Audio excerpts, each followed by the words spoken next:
Welcome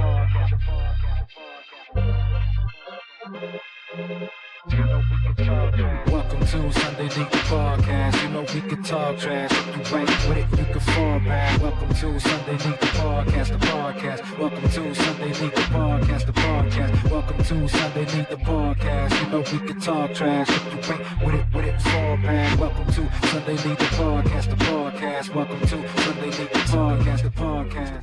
What's cracking, you fucking bullshiggers, and welcome back to SLTP. It's episode 223, Sunday League the Podcast. My name is Boski, and I'm awesome. This is Heifer. He's fucking awesome. And this is Frank. He's not so awesome today. He didn't give a fuck that we got rained out today. I really did not care. What's up, Frankie? This is the Rainout / non-Rainout episode. Yeah, it's weird. Oh, my fucking God. We find ourselves in a state of flux. Yes. Jesus Christ. So the fucking Shit was not that funny, dog. You guys wanted to play so bad. Nope, not happening. Man, canceling. First of all, fuck you. This motherfucker played yesterday. You know the worst part is that like I have to manage my emotions, and then I got a bunch of fools asking me why we didn't play. We didn't play because it's out of my fucking control. Like, the greatest league in all of land. No, the fucking best league decided to be the fucking Rainout league. Jesus fucking Christ. So yeah, we were gonna play. We were all hyped up and shit. Like fuck yeah, it's 6 a.m. and then at 6:40 or what 6:20. Yeah, 6:21, right? It was 6:20. Yeah, 6:20. Sorry guys, we're rained out. Like the fuck do you mean it's not raining? And then my petty ass all fucking day was outside. I was outside for the extent of a fucking Sunday league game that starts at 9 a.m. See how mad he is the whole time. And I'm sitting there trying to control my emotions while I'm hitting off this fucking tee. And I keep sending all my good friends videos of how it's not raining outside. It's like, hey guys, look, it's whatever time and it's not raining. that was the trend today. I kept getting messages that, oh, guess what? It still hasn't rained. Oh, yeah, still not raining. So today that song by CCR, Clearwater Creedence Revival, or Creedence Clearwater Revival. It's a goddamn mouthful. Yeah. Clearwater. Like this beer that I'm drinking. That's what she said. Let's go around the horn real quick with the fielder's choice because of this mouthful. So I have a mouthful of Michelob Ultra. What game is that? Name that game. Ultra. You're old enough, dude. Yeah, you got me Frank, beat. so are you. You got me beat. Ultra. It's a soundbite in a game. Fighting game? It's a fighting game, yes. Oh, you're talking It's about... from an Ultra combo. It's Street Fighter. Or Capcom versus... No. You're Tekken? You're semi-lukewarm. Is it a Capcom game? Give me rock hard, baby. You're at semi right now. It's not a Capcom game. Get him rock hard. It's on Super Nintendo. I give you that. And it's a fighting game. And it's a fighting game. Street Fighter? No.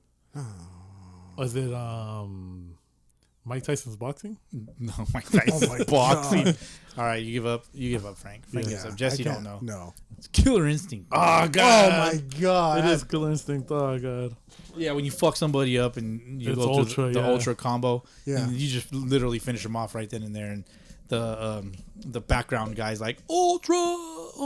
Damn, I miss playing Double Dragon, Pitfall.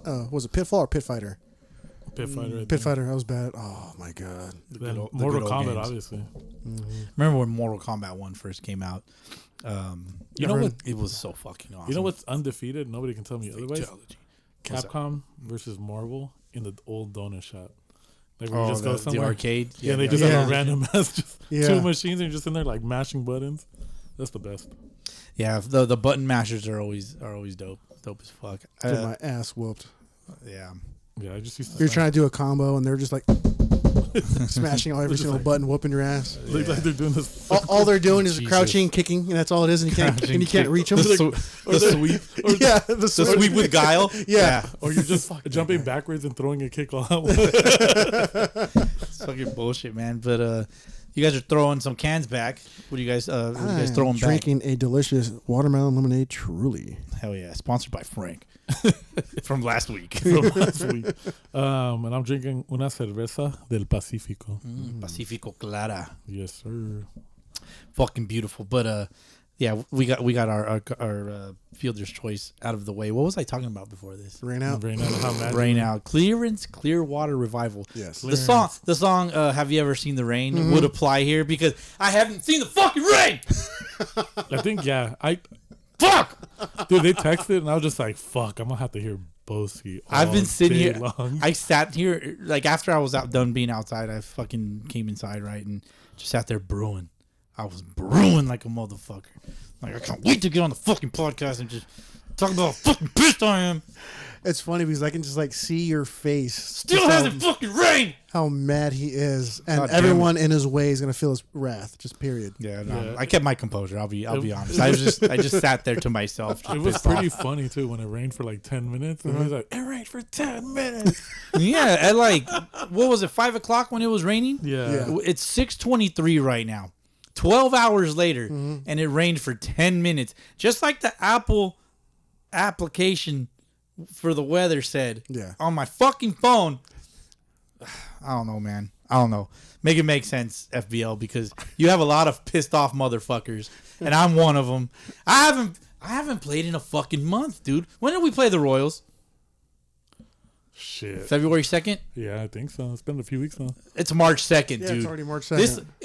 I haven't played in a goddamn month. I didn't play last week because my fucking arm was trashed. Yeah. So that's kind of my fault in a way. But at the same time, I don't think I would have played that because I had the shits that day too. We've only gotten in 2 games in a month. This is just the way it was last year. We didn't get to use our ringers. We've only played 2 games. Didn't get to use our ringers. Did that barely sink in? Jesus. You know what's funny? Look That it's hold on. there's an argument to be had about that. I 1000% agree. But this time last year, we tried to do the same thing. It didn't fucking work. Why? Because have you ever seen the rain? Last year, we fucking saw it. Yeah. Have you ever seen the Super Bowl? Every fucking year, everybody watches it. Except me. I watch the halftime show. I'm guilty of that. Because, the halftime show is the greatest thing on the planet. It's an excuse for people to get together to drink. Yes. So was this podcast, baby. It's like the Uber Eats commercial where it's like there's a conspiracy that football was only created Oh yeah, that's to right. sell food. I kind of like that though. But that's everything. Everything that keeps you entertained has a selling point. Yeah. Avengers, like in the first, second Iron Man or Captain America, like Iron Man it is. He rolls up in the Acura NSX, and who sponsors the movie? Acura. Gotcha. I didn't know that. Same thing with Fucking nerd. They do the same thing with the Bond movies. Same thing with the Audi R8 in the first Iron Man. Yeah, the Austin Martins in the Bond movies, right? Yeah. That's another That's one. the thing. Well, obviously it's like a British car, but still, like they're the ones sponsoring it because I think Casino Royale. There's like commercials. Wasn't James Bond British? Yeah, he is British. Yeah, That's what I'm saying. Yeah, like, but that's Sean how Connery wasn't British though. he wasn't. Sean Connery? Yes, he Connery was. Sean Connery's not British. Welcome Is to he? the Rock. Like, come on, Sean The one is- Connery. I think- I was trained by the best. That's not British. He's Irish, I think. He's a Yeah. he's not English, but he's from one of those islands. Yeah. Take a Your look at his best. shillelagh. Losers whine about their best. Winners go home and fuck the prom queen. She was the prom queen. What was that movie, The League of? Extraordinary That- Gentlemen? Yeah, that. I was gonna say Assassins. Wrong genre of shit. That's Batman League. No, it's not even League of Assassins, huh? Batman is the League of Shadows. League of Shadows. Yes. Yeah. Let me look up Sean Connery. But Frank was about to say that if we knew what was funny. Do you remember what you were going to say? About what? I don't know. I completely threw you off guard, but I was complaining about the rain. Sean Connery's Scottish. yeah, Scottish. Scottish. He's a Scotty. Well, that's the UK, right? Scotland. They're a part of the. And my favorite part about Sean Connery before he died was that interview talking about, you can smack women around a few times. Like, he was so bold in saying that. That was hilarious. I need to watch this Yeah, interview. and we don't endorse that here. no, we don't endorse that here, but it was For an hilarious. OG to say that, it's I endorse laughing at it. It's I can laugh at it. It was the time he grew up in that time where he was allowed to get away with that stuff. So listen to the person, Jesus the interviewee, saying We the mustn't question. hit our beautiful women in No. this world. No, Only the ugly ones. Kitty. we do not hit our slump busters. Yeah, you do. They serve a purpose. Yeah, you hit them slump busters, all right. You hit them in a certain sophisticated Hit way. that. Yeah, the word hit is involved, young man. You're not that young. Anyways, we got rained out, Frank. I was unhappy. Oh, I think what we needed to discuss is like the whole ringers thing. Right? Ah, yes, the ringers. But- yeah, we haven't been able to use our ringers because the rain in the Super Bowl. Everybody just strategically knows how to use the ringers better than we do.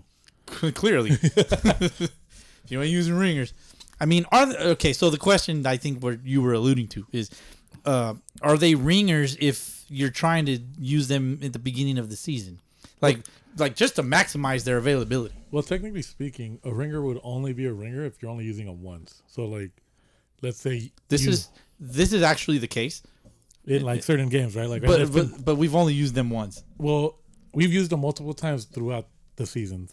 Season or preseason?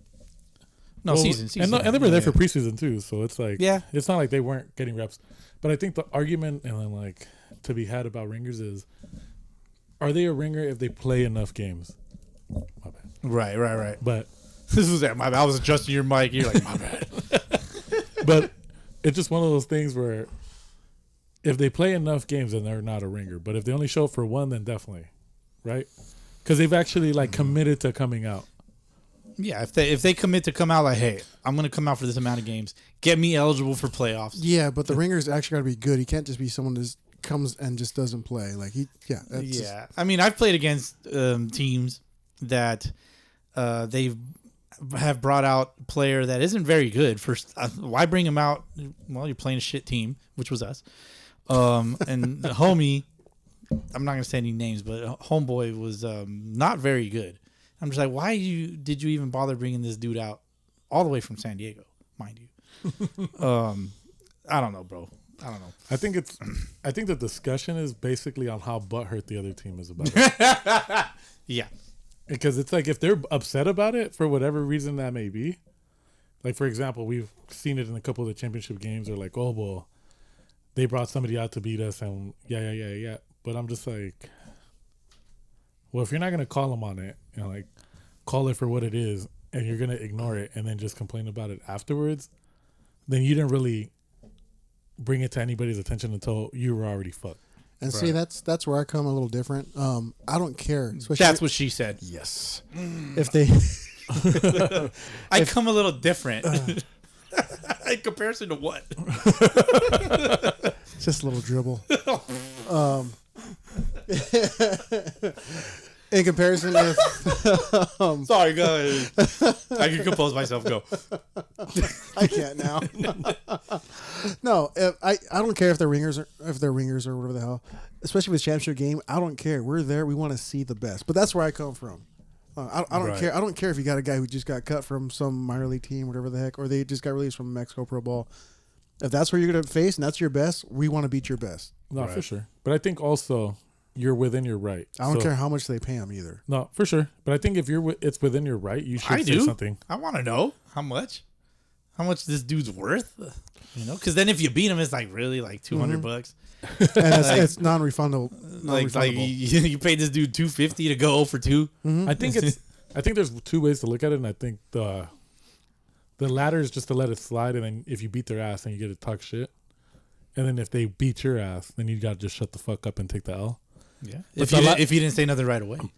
But the whole thing is that like if you do say something, then people see it as like certain people are gonna be like, "Oh, you're soft. You're making an excuse." type of That's thing. always, oh my God, dude. That's always a fucking comeback. Like, oh, That's the you're cop-out? you're soft. Oh, he mad. Like, what? Am I just an old head? I'm an old head, right? Is that what it is? You are. But like, that's always something. Like saying that somebody's soft is always the go-to, the go-to comeback. Like that's all you got. Like I think it's like let's want to see how fucking soft this bat is. Cross your face. but it's one of those things too. Have you right? met Samir? You gotta ride for your team.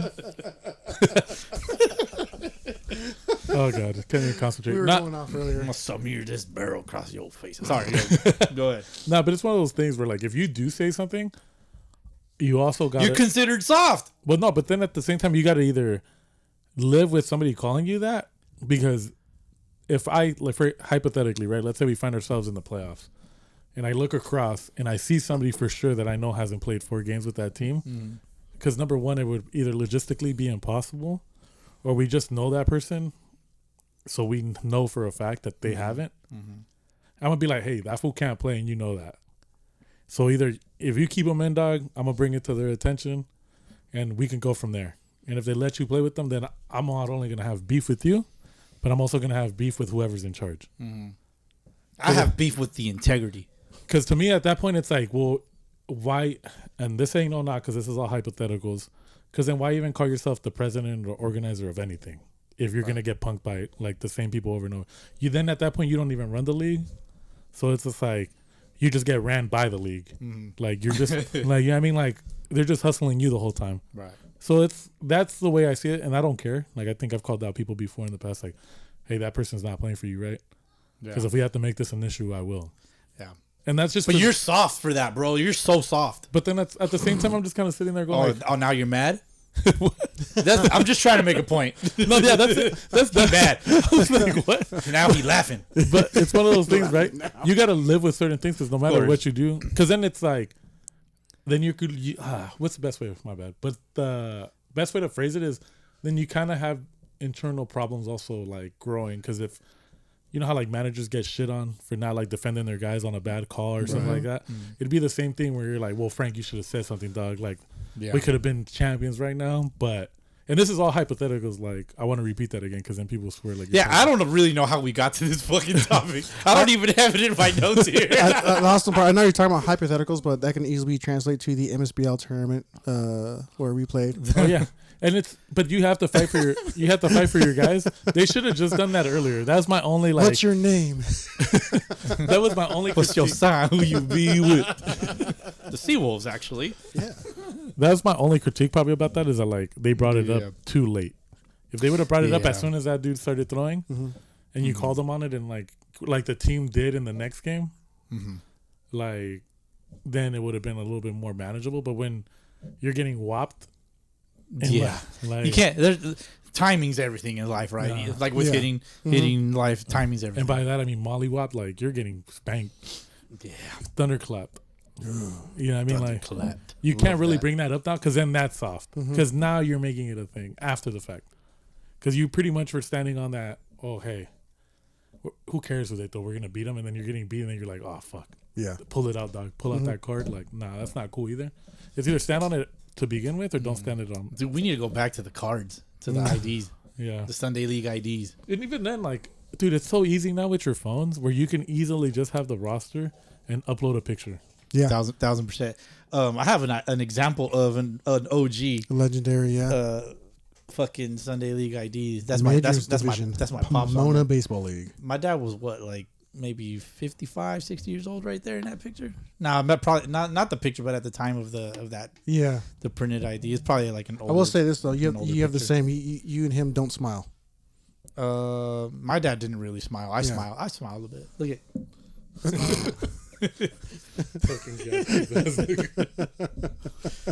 What, man? Why are you looking at me like that? Did you catch that? Yeah. Did you hear what he said? No, what'd you say?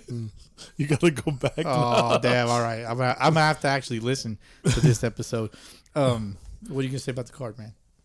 What you got to say? It's because you're looking at it like you were gonna say something. No, this makes sense, but I think for dudes to actually carry this now, like back then, The manager holds it in a binder. Yeah. He does.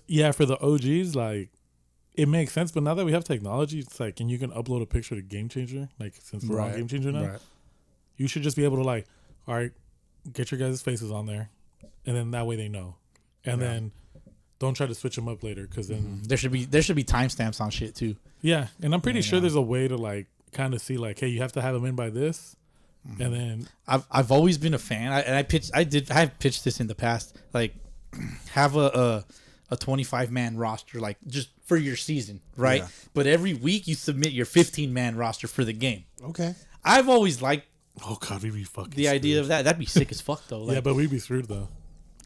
Guys be calling. I know out we last have second. we have 27 guys. Well, not only that, but like I had a couple cancellations the first game where like it was like last minute or second game. Right, but at some point, like there's got to be some accountability on players to an extent, you know. Yeah, there is. Like, you got to show up. But Yeah. then you also have the case of dudes that have less guys, and not by their own fault, but it's just like sometimes guys don't. So if they just submit a 15 to begin with, it's like, and they know they're going to run only 9 and 10, they'll clearly have the advantage over the team that maybe has more. And to be fair, it's like it's a it's a double-edged sword, right? Like, do I carry 20 guys and have depth, or do I just carry 13, 14 and run the risk that somebody has an emergency and now I'm fucked? Like, you know what I mean? Yeah. I get that. Well, ultimately, because I mean, a lot of times, dudes are gonna miss throughout the week or throughout the season. I can't tell you how many times, like this past Saturday, we had a guy miss because his car died. So it just sucks because you never know what's going to happen. You can't account for things. So you can have a certain roster there, but like this guy, car died. Yeah, we lost a player. Yeah, I think had I not hurt my shoulder for last week's game, I think I may have woken up still with like whatever stomach issue I had going on. Remember last week when you got here? You were like, "Why are you dead on the couch?" Like I was legit dying, and then I don't know. I just came back to life. But I mean, I went to the game to help coach third and shit, and then we're playing the Tropics, by the way, and we lost. Great game from everything that I watched, and shout out to the Tropics for their dub. It was a comeback win, I think. Was it? I think it was. I was only there for like half the game because I was there early, and then I left because I had to come home and barf. Yeah. And I was trying to get all my poopy out, but nothing would come out. I just kept I would barf, and then I fell asleep, and then I went back to the game, and then at that point is when the Tropics had taken the lead. Yeah. I think they were up. I blame him. Yeah, I blame me too. Like, huge bat wasn't in the lineup. I mean, that's Frank's like, oh, he's rolling his eyes over here, rolling his eyes. I'm a big bat, dog. Swing at 34. What did you swing at 33, Frank? I swing both. Whatever, dude. Yeah, you do. You definitely swing both. That's right. All right, so I kind of want to get into just to keep it Sunday League for right now. We have an SOS, a voice. Already? Wow. Yeah, we have only one because nobody fucking participated this week. I totally forgot about SOS. I think it's funny people don't want to participate, but they want to be like. But glazed. they want participation for certain things, or they want certain things to be addressed. They want you to glaze them, like they expect you to talk about. I'm like, why would we talk about you? Or something? Yeah. Something got to be an active participant, or something will be said that didn't sit well, and then they want it to be addressed in the pod, and then but with SOS we provide opportunities, right? Of course, to voice your opinion, things like that. Let us know how you feel, and then we'll react to it. Well, I got a couple of voice DMs from our guy B-Will all the way out in Arizona. I'm looking for the fucking DM. Here it is. Big B-Will. Big B-Will. So we got about 3.5 minutes. Okay. So this should be pretty good. So here goes. You guys react as you see fit. Here goes. Hey guys, Brian Williams out here in Arizona. One of the main complaints I have right now is the cost of league fees. Like, I remember when I was playing in the Rivera League, which is OCRBL, even SoCal MSBL, I wasn't paying any more than $300 a season. And that's for 18 games, 2 umps, on some decent fields. Move out here to Arizona, and I'm doing MSBL, and now we're talking $500 a season.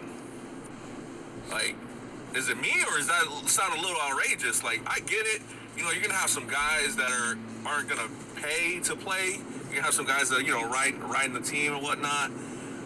But at the same time, should the other players be essentially taking on that cost, or for those guys that aren't paying, should the managers be covering that cost? What are your thoughts? Okay, he has 2 more voices, but let's address this first one. I think the managers should fucking take on certain costs. I agree. Yeah. It's pretty straightforward. Like yes. you can't spread out that extra cost. You can't spread it out to the rest of the guys, especially if you're paying for a guy like he's the one that's going to play. I would imagine. Yeah. Yeah, it's a tough one because there's a fine line for sure. Because I'm assuming that there's so many guys paying $500 because of the fact that they're gonna. Oh, excuse me. They're gonna be like good hit, taking or the only hit I'm gonna get today. What's the best way to phrase it? They're gonna be rostered players that actually see the field more than the guys that don't. So if you divide it up a certain way, you try to make it fair for everybody, it would have to be also based on equal playing time, right? Yeah. Yeah. That's kind of like the beauty of our setup. We don't pay as much, not even close. But It's not even when he's at 300. I'm like, God damn. yeah, Like, because there's some fools that wouldn't even like. they wouldn't even. Number do it. one, if I'm having to front the money, let's say 300 per guy, and let's say you have, and let's say it's 300 per guy, and you got 20 guys, because that's 27. 27. Oh, just thought, let's see what you did there. But let's say minimum you have, just for round numbers, it's 30 times 20, right? Yeah. 300 times 20. 300 times 20. My bad. It'd be $6,000, right? Jesus Christ. So you have to divide that cost up, and it's $300 a guy. So what happens to that guy that is only really there to be a body? And he's like, and I hate to say it that way, but let's say you just need guys that just can be there for when like an emergency, or maybe a guy misses because he's going to get 1 or 2 at bats a game. You're kind of stuck in that moral dilemma of like, damn, do I take this dude for 300, or do I just tell him, hey, give me 100 and I'll cover the other 200? Yeah. And then there's the other side of that coin where it's like, you really want this dude to play like a certain position, or maybe he's an arm, and like you're dying to have him, and now you find yourself in a conundrum where if you're not gonna assume the cost of that, you're gonna lose that guy to another team that's willing to. That'll pay for him. Yeah. So and at $300, it makes it appealing because you want to play, Right. but you're not sure if you're willing or you can. Like, because in certain situations you can't. So yeah, I think it's. I could tell you right now, I'm not paying $300 a season. And that's kind of There's just no way. And even like, obviously, given the fact that we play in a very populous league, it brings the cost down a little bit more. Yeah. Because we have, what is it like? I think I just seen a message where they said I think it's like 40 plus teams in our league. Damn. Because I think it's like 10 per division or something like that, or Something like that. Yeah. 10 to 12. Yeah. So it's one of those things where you're just kind of like, you're stuck in that bubble of like, okay, cool. If you're not in a populous league like that, then costs do rise because let's say your league, top to bottom, lowest to highest division, only has 20 teams. Right. So how do you pay for the fields? Yep. How do you pay for the umpires? Insurance. Insurance. Yeah. I think the type of fields might have a lot to do with it too. He mentioned there out in Arizona, and it's like the Phoenix area, like the greater Phoenix area. I imagine that they probably use like minor league fields and shit like that. Yeah, so, I can see that. So that cost has got to go up for that as Yes. well. So I think like if that shit's dope as fuck if you can afford it, but like if the cost keeps going up and up and up, That's like PCBL prices, isn't it? Yeah. roughly, yeah. That's pretty So steep. also like what kind of balls are you using? Like are you using the Nabo balls? Which the Nabo balls are not popular. Definitely not using my The balls. Wilson, like Nabas, I think they just We use, need to make a Boski's balls. They're very bouncy. I just need you to stop making shit about yourself every time. I can't do And that. when we're working on a serious topic for B-Will, dog. We're trying to offer some like. All right. Well, Show William some we need respect. to make some real baseballs called Boski's balls. They fly far. See, I think there's a lot of variables that come into that. Mm-hmm. Like, and I think if you're a manager and you're taking on that responsibility, you also have to communicate certain things to certain guys. If you don't want to All guys. I mean, I think. No, to all the guys on the team, and you just gotta like, either it's top to bottom. Hey, this is the way it's gonna be ran. It holds everybody accountable. It's not fair for one guy to pay this much. If you're a stud on the team, and you're gonna probably be, well, I'm not gonna It's like, hey guys, Albert Pujols plays for us now, so just get out of the way. Yeah. Or like, hey, He's not paying. he's not paying. You have to jump on board. Like, how much do you like? You just tell him straight up. You're like, hey, we want this guy on the team. He's not able to pay. Are you guys willing to like assume some of that cost? I can take this much on. But Yeah, if there's a verbal agreement, then I'm good with that too. I think as long as you do it, like, you have some form of communication. If you just decide to like stiff one guy and you're like, yeah, bro, you're gonna get a play because you need his $300, then Yeah, don't stiffen people. yeah, don't stiff people like that, because they could easily play on a lower division team or another team that may need somebody like to fill that role, because maybe you're just that deep at second or something, or that deep at first. It's just it presents a weird like moral dilemma in a sense, because now you're like fucking with people's money, and then like It all boils down, Frankie, to integrity. and yeah, you have to have some form of integrity. I think if I was in that position and it's 300 a player, every player has to pay, And unless there's a reason why that like we all can agree on that we can let that person slide as a like collective, as dudes sharing the same baseball field, like everybody has to pay. Yeah, and also you gotta remember too, people running the leagues and everything like that, they do make a certain amount of money off of it. So you got some greedy people out there who will not pay the extra for the good fields just so they can profit or keep most of the money. So you got those league presidents that do that. Do. Yeah. And it sucks. Yeah. And I think that's where it varies league to league, and it also you find yourself in a position where it's like you got to decide if playing Sundays is worth it at a certain cost. Yeah. You can play Saturdays. You know, be a great class. Sunday League Econ 101. I like that. Or 505. Well, most of it's going to be how many beers should I bring to the game? Yeah. I mean, you can pay with beer to play. Yeah. You know, I'm sure there's the cerveceros, any cerveceros. I think everything comes with a sense of compromise, right? Because if you For sure. Because, for example, Ramirez, right? I know a lot of people like to complain about it, but it's like a city park, and obviously, like, you're sharing the park with the whole, like... Whittier Narrows is the specific park, okay. Yeah. And, like, I know people, like, we've given them shit about the field, right? Like, but it's out of their control kind of because it's a public park. Right. There's not much you can do about it. It's not like it's a high Wait, yeah, school you can. Hey, Mo Man, start nail dragging the fields and chalking the lines a little better. Nail dragging, fuck.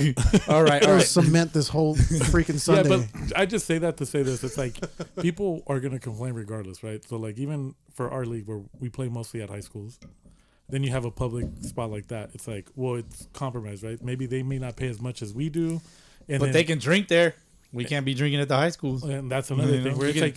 You can sell food at the parks. I mean, there's a michelada guy at our games at all times, and they're like $15 drinks. The ceviche guy, people like their ceviche and shit. Yeah. Just imagine what's going to happen, like hypothetically. Obviously, this is all hypothetical. This is just me making shit up in my head. This is just making shit up in my head, so don't fucking say I promised anybody anything. Just be warned, motherfuckers. So you know that soccer field, football field over at like right south of Summit High School that they redid? Yes. So it's all brand new. Imagine if they did that to Whittier Narrows and said, hey, we're going to redo the whole park top to bottom for the athletic fields. All turf, all fields. There's like 6 fields there. Yeah. Like that you can actually play on. Yeah. Adult baseball. Like, oh, and we're going to put up tent fences like how some of the high schools put them up. Should be nuts. So what do you think is going to happen to the cost of playing in that league at that point? Not just that, you already pay a parking fee to go in there. Yeah. So it's going to go from $10 to $15. So don't forget your parking fees. Don't forget your parking fees and your umpire fees. Is it $7? Is it $7? It's $7. $7. 7 plus 5. $12. Ugh, I hate it. Terrible. So boring. All right, he has 2 more that he sent. So let's see what else he said. See what he's got. So hopefully that answered your first one. Here's the next one. B Will. Oh, another complaint I guess I have, and this isn't necessarily Sunday League related, but People it's like to baseball complain. related, is guys, stop teaching kids the wrong way how to do shit. Oh, and thank what I you. mean by that is stop taking them to the batting cages or stop taking them, buying all these little gadgets and gizmos to help them work on the swing. If you want your kid to be a better hitter, get him a bag of beans, get a broomstick, and take their little ass in the backyard and throw to them until they can consistently hit the beans Preach, with King. the broomstick. When they're done with that, start using bottle caps. Get far away, throw some bottle caps at them. You don't need to be paying $500-$600 for this swing trainer shit. And your kid's still, and you're getting mad at your kid because You need it he for doesn't know how MSBL. to use it because he doesn't have the hand-eye coordination. I appreciate his Work on the restraint. hand-eye coordination first, and then start doing the advanced shit later. They don't need to be using these swing trainers and all this shit at 6, 7, 8 years old. Not even at 10. Work on the hand-eye coordination. I think we were talking about that last week or the week before. Like, first of all, yes. Preach. What's the finger snap thing? Oh, this is like the What- poetry readings. The What the I don't know what you guys are When talking they're about. when they're like vibing and they're having like a good it's session. it's like a poetry reading. At the end, they don't clap. They go like this. A poetry reading? Poetry reading. Yeah. Oh, okay. I thought you said poacher reading. Oh, I'm like, no, what? Pat's not going to be Pat. there. Like, Yeah, Pat's not going there. I'm going to get a shirt for Pat. Yeah, I we have were a shirt for him. talking about this, and given the I fact, think I was talking about hitting rocks with a Yes. stick. Yes. Okay. Yes. but that's, I think it's. I 1,000% agree with this. No, like, I 100% agree. But like to even like add on to it, because he's absolutely right. Like what did our parents tell us? Especially like our parents that didn't have the same resources as other parents. figure it the fuck out. Figure it the fuck out, or they would buy you this cheap ass bat, like $40 bat from Walmart, and you'd either hit tennis balls. You'd find anything, socks, Oh yeah. like balls made out of tape, Yep. whatever. Like, and you'd go in the backyard and you stand like way closer than you probably should. Yeah. And you just chuck the ball at We, people. we used to wrap wiffle balls in duct tape just to be able to throw them harder. Yeah. Dude, it was nuts. So and then like me and my brother, if it was like summer vacation, we'd play some orientation, or some not orientation, some form of like, or a version of baseball, whether it was inside just with like You a have plastic bottle, live and, at bats. like, Yeah, you have some form of live at bat. like, so we had, but the whole thing is that, like, now we're in that you can sell anything on the internet. You can. You can tell any story on the internet, guys. I promise. Yeah, because even like I think the big one is like with Certified Hitting Guru, and that's I think a former like he's one of my favorites just because of the way he talks shit, Oh yes, and he's yes. so pressed. I can't remember his name, but Oh, he played for the Rangers, the Red Sox. yeah, and he hates Teacher man. Teacher Man. Really? And Teacher Man's the dude that allegedly works with like Aaron Judge, and he has that whole stupid whip thing. Right. The whole thing is that like he's not wrong about driving your legs, but all the additional shit to me doesn't make sense. Right. Because I think I know what you're talking about. because you're not as tall as Aaron Judge. Yeah, Right. that's part And then of like it. that's a part of it, and then each hitter's like kind of like distinctly different in their approach or size, build, whatever. Right. So certain things may not work, and he's swearing like it's gonna be. Dude, if I had a kid that's 5'1", 140 pounds, and he's solid, I'm not trying to teach him how to go deep every time. Yeah. Because he just doesn't have the pop for it. Yeah, bat to ball skill is developed. Yeah. It's developed. Like you don't wake up with that shit. Like A lot you of might it's- get a freak of nature here and there, but I mean, good big league hitter Luis Arias, for example, he's not like the greatest ball player on the planet, but like he's good bat to ball. Yeah, he just puts it in play. Yeah, he just puts it in play. He doesn't try to do too much with it. And I think B Will's like, right? It's like there's so many other ways for you to facilitate that. Like, especially Jeff Fry's his name. Jeff Fry, that's the name. I love the bean thing. Like No, throw beans it's with true. brooms. I We love did the that same shit. thing. We- It's cheap. Same, yeah. Because it's cheap. And It's then you cheap, can yeah. just use them again. You just pick them up and keep using them. Especially when we were kids, bro. Like you're getting a big ass bag of beans for like $1. I can't really say anything because I was blessed. My dad made me a whole batting cage back there. See, but that's what I mean about Gotcha, resources. Obviously, like, Yeah. I think there's also certain people that, like, I think my biggest thing sometimes, and you can go back to high school when we used to play competitively Yeah. against certain schools that had more money than we Right. did. We still beat their ass. Yeah, we would beat them, and then sometimes they would beat the shit out of us, but it was because of the fact that they were just that much better. They had the resources to amplify that talent, but you really don't need it.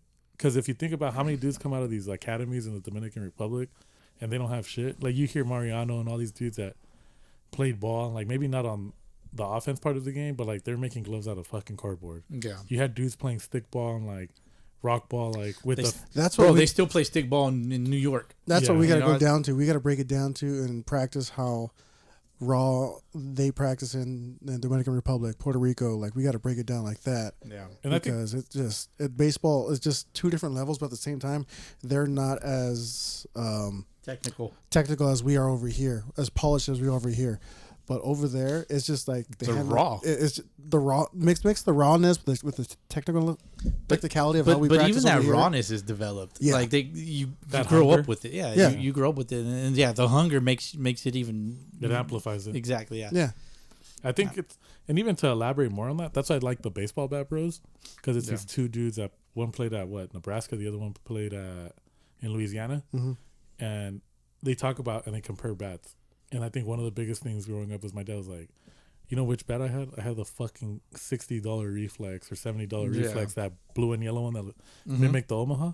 Yeah. I had that in juniors, and I think they had a -3 version that I used for like my first couple years of high school, and I still was arguably just as good as any of the other hitters on the team. Yeah. And I was using a cheap piece of shit when I had, like, according in comparison to guys swinging like certain TPX models, like the Omaha, and like Yeah. the Dynasty, and like all these other the ones. Gen 1X. Gen Yeah, 1X. Your $600 bat don't matter if you had a $5 swing, right? Yeah. So, and then I think that like it just goes to show you, like, B Will is 100% right. Like, there's dudes out there in college baseball right now swinging a $200 44 bat, Yeah.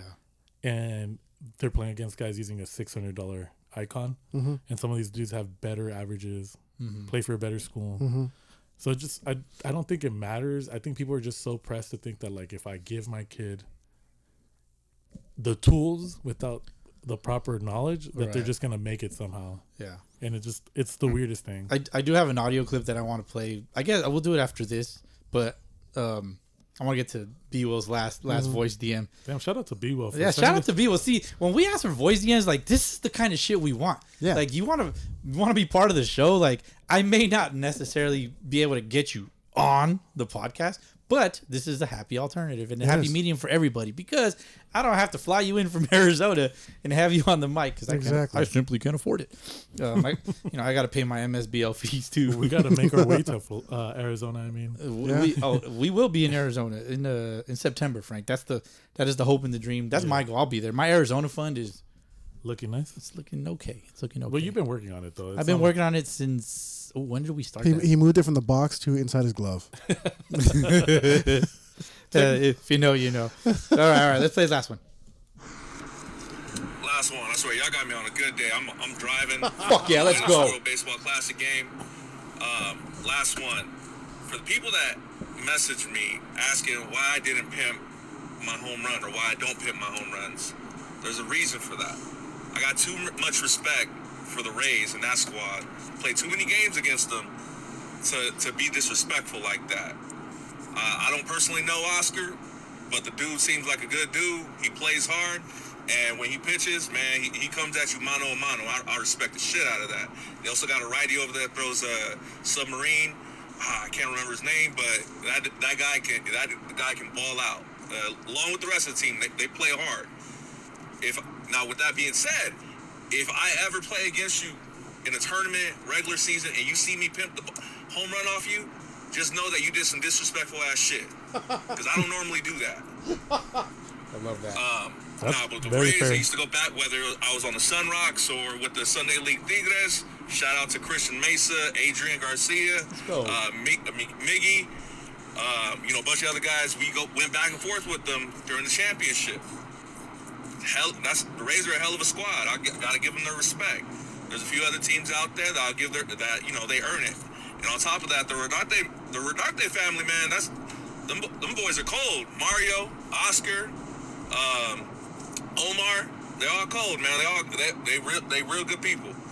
So I don't pimp home runs, but if you see me do it, just know you deserve that shit. All right, I fucking love that. Yeah, I love that so much. I love the fucking competitive spirit, and also the respect for the game. You know, as older heads, as some would call us. I'm 40 years old now, so I'm real old. You know, you're in your prime right now, though. You're in your Sunday League prime. I'm in my unk prime. But how the young boys call you? Yeah, for real, dude. I get that a lot. Okay, Diddy. But damn, what the fuck? Well, going off what the young boys call you, no bad timing. It's no Diddy. It's no Diddy, Jesse. Jesus Christ. No, all right. So yeah, B Will did share a video of him hitting a bomb earlier in the week, and I think I saw it. Yeah, later on, come to find out, he hit that bomb off of our guy Ro, our guest last week, which great fucking interview, by the way. Yeah, it was the tequila part. The connoisseuring, as I like to say, I learned a lot about tequila. I was like, okay, because I don't like the blancos and the silver tequilas, but when he described it in that way, it's like, okay, I'm gonna be better about that. Yeah, But back to B Will. I love the voice DMs. Yeah, I want more of that. I need that shit. It makes me fucking happy. It makes me excited. Yeah. I mean, you can see I'm sitting here smiling. Oh, yeah, dude, I don't see you smile this much at all, and you're just fucking. Hey, shut up! I'm stop smiling. No, but I mean, what are you guys' thoughts? I love it. I mean, I played with people in that tournament, and he is one of those guys where if he pimps a ball off you, it's like you said, you did something disrespectful. But if not, he'll hit it and just start his trot. Old school status. I love playing with that guy. I love playing against him. And that right there is what I would love to see more of people playing with. I mean, yeah, I understand people talk trash, pimp, and everything like that. But the way he plays ball, and he's a younger cat too. I forget he's younger than me. He may look older because he's like 6'5", like 250 pounds. He looks like a fucking lineman. Drops his dick. And he's from our hood. Yeah. Here too. Yeah. Yeah. I believe he went to Rialto High School like That's possible. Yeah. a couple years after I did. He's in his like mid 30s. And he has his little brother out here who plays too. I don't know if he still plays out here, but correct. Yeah. yeah, those boys can ball. Yeah, for sure.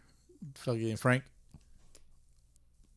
I really did like what he said. I'm trying to think about the video because I did see it, but I can't remember if he did pimp it or not. No. He said he didn't, and I believe him. But if he does do that to you, a lot of you motherfuckers deserve it. Oh yeah, a lot of motherfuckers out here deserve it. But man. 1,000% agree. I think to each their own in that sense too. Though, like if you have a celebration, because I know certain people do just some like a slight nod, a salute, anything like that, and I don't think there's any shade. I like the subtle celebrations, like. And I think that's why I can appreciate B-Will's celebration. Just you take a look, you know it's out, and you just take off because it's even more of a like. It's almost more of like he expected to do it against you, like because you can even take that perspective on it and be like, oh, you didn't think it was gonna happen, but it happened anyways, and it's so normal for me that like it's another day at the park. You know what I mean? Like you can take it as that type of disrespect because I think it's also like. It's all perspective, right? Like people are just gonna be mad haters for whatever reason. Yeah. You can hit one and like sprint the whole bases, and they're gonna wonder why you like did that or no. That was me. That was me in college. Like I think I had a total of like maybe 4 home runs in my years of college, and I was like, I would hit the ball and just run. That didn't matter. Even if I knew it was gone, I would just sprint. Well, you weren't used to hitting balls. No, I was like the Mickey Hatcher. I hit a ball and I'm already at home plate. Yeah, because you never know. You know what I mean? But yeah, rolling them can ball, but sometimes you just give up a bomb to somebody that's just as good, if not better. Like, and you just gotta. They just see it out of your hand. Like, I mean, I've faced good pitching where I see it really well off of it, but then he's dominating everybody else. Yeah, you know what I mean. Frank, to make this about myself. Let's go. You want to? My last home run was probably the most I've ever pimped a home run. Right, that was the one off the Marlins, off of Cernus. Off of Cernus, yeah. Rate my pimp. 7. Rate my pimp. Yes, that's a okay. Okay, So give it a 7. I love that. Put it on a shirt. Yeah, rate my pimp. Let's put it on a fucking shirt. Yeah, that's going on a shirt. Yeah, but don't give it to hoes. No. Yeah, I mean that was like the most I've ever done in a home, and I'm not used to doing that. Yeah. I mean I'm you're not pretty quick out of the box from what I can remember. Yeah, you hit it and you're like you're not. I was like, even if you think you've got it, a lot of times you're just like I need to get to second just in case it's not. It's been that long. It's been that long that you said you were that quick out of the box. I don't remember the last time I've seen you leave the box on a base hit. You're always walking. Yeah, I do that a lot too. To be fair, if he knows it's a base hit, he knows he can get it first. He's fine. Yeah. Yeah, I'm chilling.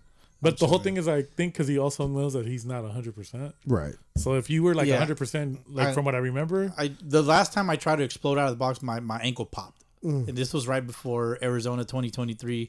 Look out for the YouTube video. I actually opened that edit today. I was like, okay, let me see if I can chip away at this a little bit. Nope, not even close. That's when you got here.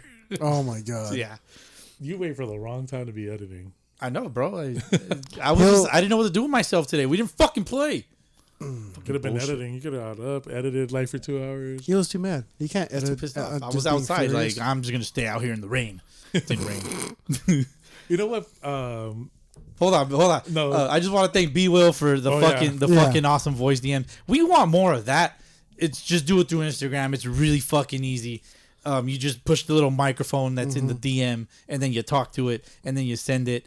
And if you don't like it, you can unsend it and do it over. You know what? And I won't listen to it until we actually hit play on it. Exactly. So, live reactions. It's genuine. So I had no clue what he was going to say. 3 solid questions because they're like thought provoking, and they were also very like they were Sunday related. And there's something you can expand on. It's not just somebody's opinion, and then it's like, okay, well, yeah. And then I'm having an argument with that person. It's not like my team's better than yours. Yeah. Or I do this and this is why, and then done. It was like well, what do you guys think about it? What's this? Like, leave it open ended, so we can have a discussion. Because for the most part, we agreed with B Will, but this maybe he has another question later on down the road that we might not agree with. Yeah, I mean, So I came across earlier on Instagram. It was a talking head video from a guy named Carson Lee 5. And he's kind of in our area, but more like towards LA, the San Fernando Valley. And it was interesting what he had to say. I actually watched the whole video on Instagram, and I will share it on our stories sometime during the week. So remind me to do that, guys. Yes. Okay, because hold me accountable too. I be forgetting. Fuck yeah! All right, here we go. This is from Carson Lee 5 on Instagram. All right. Guys to check it out. So he plays the video. Is a college guy. It's right at Zagusby. He's going to head over to the bag himself, and he got there. And Cal Oh, Poly, fired up. they take a game. San Luis Obispo. Did you guys catch it? You're the number one team in the nation. You're down by 1 run, and you can't even run out a ball to first base or touch the base. Where have we gotten in baseball culture where this new generation is so lazy, entitled, and disrespectful to the game? It's infuriating. Preach, King. All these kids go and play for these big national organizations, these big name brand organizations that are all about development, but yet they don't know the game. They don't have a respect for a game. They don't have a respect for the people that have come before them. You're the number one team in the country. Yes, you hit a ground ball back to the pitcher. I get it. You're 99.9% likely that you are out. But you can't even hustle down the baseline or half-ass sprint? You can't touch first base just out of respect to the game? If you line a ball back to the pitcher, pop up to the infield, you're touching first. And I expect that your manager jump on this dude's ass. But even if you hustle it out, what about the likelihood that now you're putting pressure on the pitcher to get you out at first base? Yes, more than likely he's going to get you out. But what if, because you're hustling down the line, that causes him to bobble the ball, or maybe he trips over his shoelaces and he falls, and now you're safe. And now the next guy up hits a bomb, and now you just won the game on a walk-off because you hustled a little bit. I can't stand, and maybe, like, the older I get, maybe I'm becoming one of these old head baseball dudes, but I can't stand where baseball currently is. From youth level to high school to college and watching the big leagues. It's disgusting. All these guys that are coming up that are all about flash and drip, and I'm going to pimp every single ball I hit and thinking they're God's gift to baseball. It's infuriating to watch. Be better. Let's fucking go! Boo. Boom! Boom! Boo. Boom! Boo. Frank, he said, let's fucking be better. Yeah, but that's the whole thing. It's like all subjective. Like, who's the number one team in the nation in that video? It was Cal Poly versus. That was probably Cal Poly, San Luis Obispo. Let me versus, see. Texas A&M. And Cal Poly San Luis, because they're the D1 and the other one's the D2, right? no, they're both D1s. No, Okay. I mean, the other Cal Poly is D2. Cal Poly Ramona's D2. Okay. Give your sermon, Frank. And who's the dude that was running down the line? I don't know. That's where, like, a lot of it kind of, like, it's all subjective and kind of, like, perspective based. Like, I agree he's not wrong. You should hustle down to first. Mm-hmm. And yes, you are the number one team in the nation, so you're going to get scrutinized because you are the Number top. one. Yeah. But the whole thing is that, like, he delved back into something that has nothing to do with hustle. Which was what? The Flash. Okay. Because Flash has nothing to He do with... expands on it, basically. But though. he doesn't really give me an example of a flashy guy that doesn't hustle. Because if you're going to tell me a flashy guy, I'll give you a flashy guy that does hustle. Fernando Tatis Jr. Mm-hmm. That motherfucker fair. moves. That's fair. Right? So, like, if you're going to tell me one and the other, it's more, like, player-based. And even if you say entitlement, where's the entitlement? Because some of these kids, even to get to some of these D1s, couldn't do that at the high school level in order to get to some of these top-tier programs. Unless their talent level is so fucking great that they get that free pass. Mm-hmm. You know what I mean? So it's one of those things where you're just kind of like, cool. I agree and I disagree. Like, yeah, you should hustle for your team. Mm-hmm. But then there's other things that I don't know that are going on. Maybe 10 minutes later in the press conference with the coach is like, hey, why wasn't he jogging, right? Or why was he jogging instead of sprinting? Right. Then you find out that this dude's been playing with, like, a hamstring issue for the last week. And he's trying to, like, grind it out for his own. Because the next guy up might not even be as good, or you just don't have another option Right. that's better than that kid. because you're hoping he's the one hitting the walk off. Right. So that's where like it's easy to I see just what you're saying. it's easy to jump on a mic and just be like, okay, I see a kid jogging, cool, and Fuck that kid. and man, then basically, and that happened to us in our game, and that's what I mean. Like I legit looked around before I started fucking getting mad and yelling. I was like, is he hurt? Because if he's not hurt, he needs to hustle. right, Yeah. And you know what happened to him next game? Sat. Didn't get to play. right. And the only reason he earned his way back in, because he came and asked us why. I told him why. And the whole game, jumping up to warm up guys, doing this, doing that. So kids will learn. Right. And there's also teaching moments. Yeah. So to me, those are still, like, I don't want to call them children because some of these dudes are like 22, 23. Yeah. But they're very still young in the game. And you're right. Some of it's, they're gassed up. They're hype about like, oh man, I'm going to get drafted. Because if it was Laviolette, because he's on Texas A&M, he's projected to be number 2 this next like draft. I have no idea who that was in the video. If it was 17, that's Laviolette. Okay. I think that's but they have a couple studs on that squad. Like their third baseman's a sophomore, and he's a goon from out here. He's like 6'3", 6'4", plays third. Big old kid, looks like he's 30, but he's only like 20. Let me see if I can get your number. Number 46. So Let's see. so that might not You even keep be, going. I'll see if I can find that this might guy. not even be a starter either, and there's probably a reason why. You're playing CPP, or it's not CPP, whatever. Cal Poly St. Louis baseball. CP, there, yeah. Whatever it is. My bad, I butchered the shit out and I apologize for Quit that. butchering shit, bro. But it's one of those situations where you're not also in those number 1 team in the nation. Sometimes you're playing your backups and your non-starters. And that's why 46 might not even be a starter. Might be in the game. And instead of running it out, it's probably the reason why he's also not a starter. Number 48. Marco Jones. Marco Jones needs to do better, for sure. From he's out of Dublin, California. Dublin or Fuck. Dublin. That a baby. I don't know. I'm Dublin?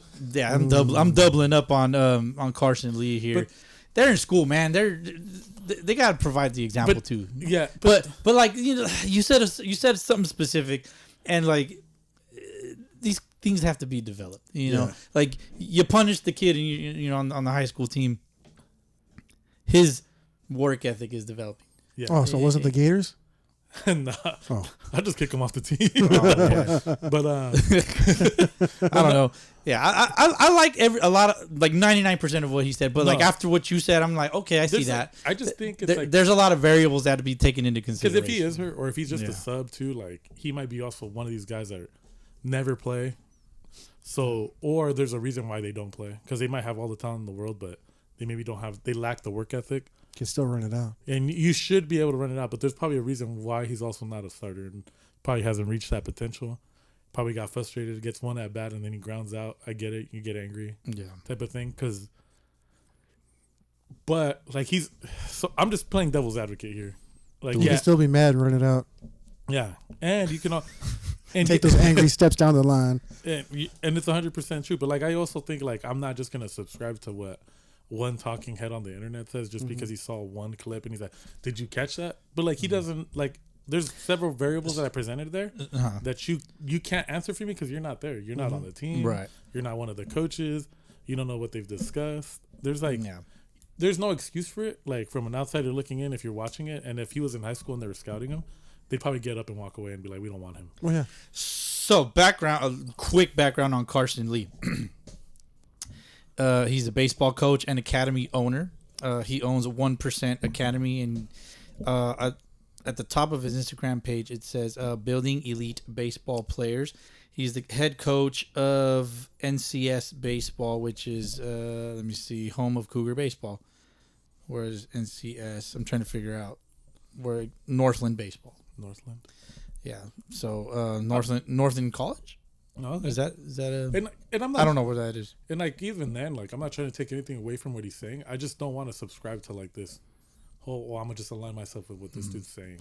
Right. And I think that's my. And I'm That's my issue more than it is his. Like maybe he's saying like everything right and I'm wrong. Like yeah, but I'm curious if like maybe it's shit that he's seeing from his experience and what he's currently doing, or like just maybe like recent past or something. You know, if he's developing like these youngsters and shit, and It's he's like a seeing certain things, and he's like, maybe he's also trying to get his message across to to his circle of people or whatever, his audience. Yeah. And that's the way I feel about it too, because I legit tell the kids all the time, like, we're in D4, D5, I think. I think when me and you were in high school, we're in D1. We were D1. Yeah. You were D1. I think we dropped down to D2 by the time I was in school. Losers. And it was just because school size, right? You guys suck. It depends on what we did, but it's like based on school size and like all that other stuff. Population, I mean, school population.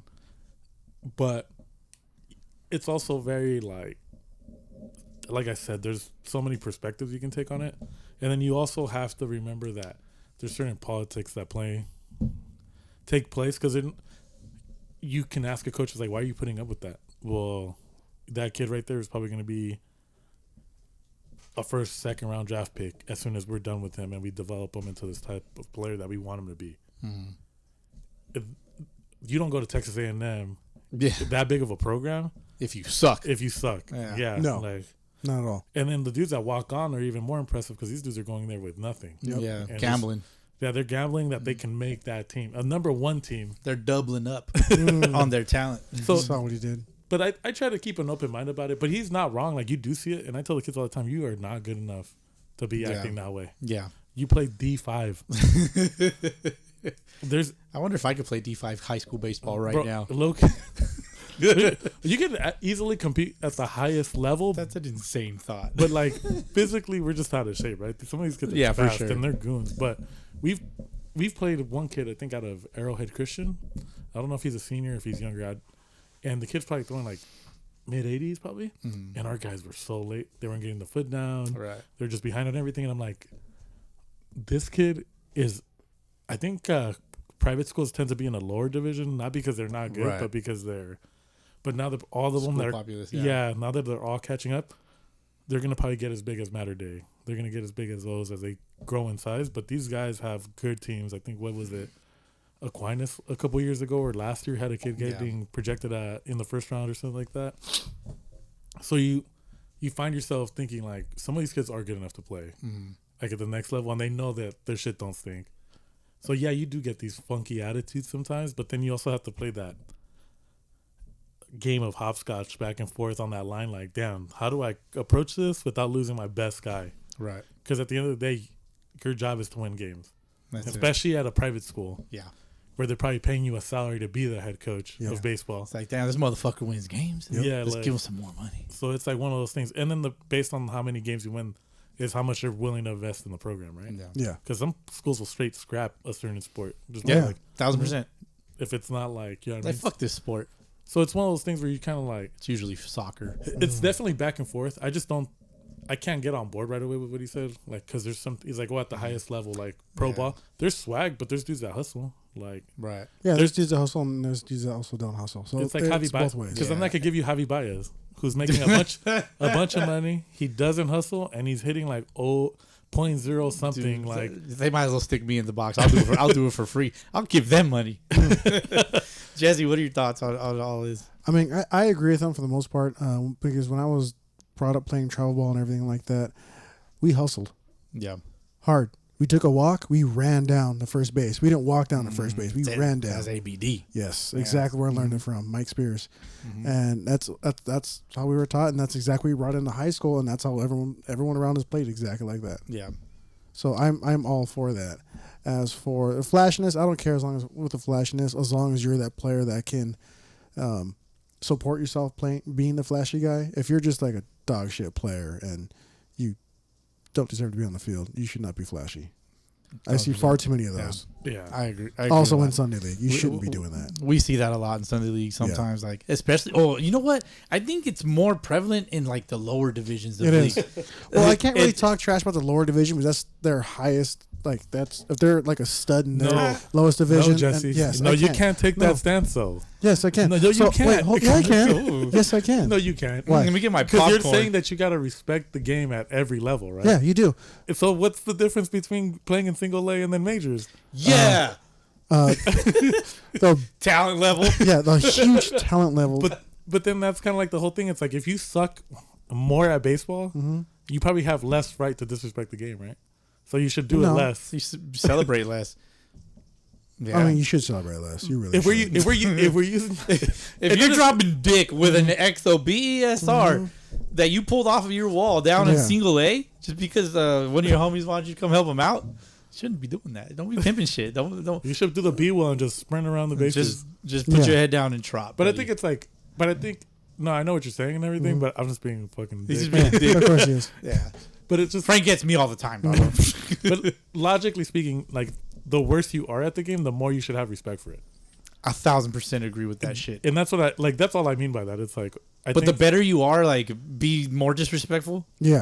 the better you are, I've noticed that you're allowed a certain amount of grace. Okay, so you have a swag meter. Like, Yeah. can somebody run their swag meter out? Because you know who Yes. somebody that had a shit ton of swag. Jesse said yes. Yes, Puig ran yeah. out a long That's a time great ago. example. He Yes. ran out of what the Okay. kids now say aura. Oh, okay. That aura ran out. You know what I Okay, mean? that's a great example. Okay. No, Puig's, but you know who's a guy that people didn't like? Well, some people didn't like, but for the most part, the community loved was Ken Griffey Jr., right?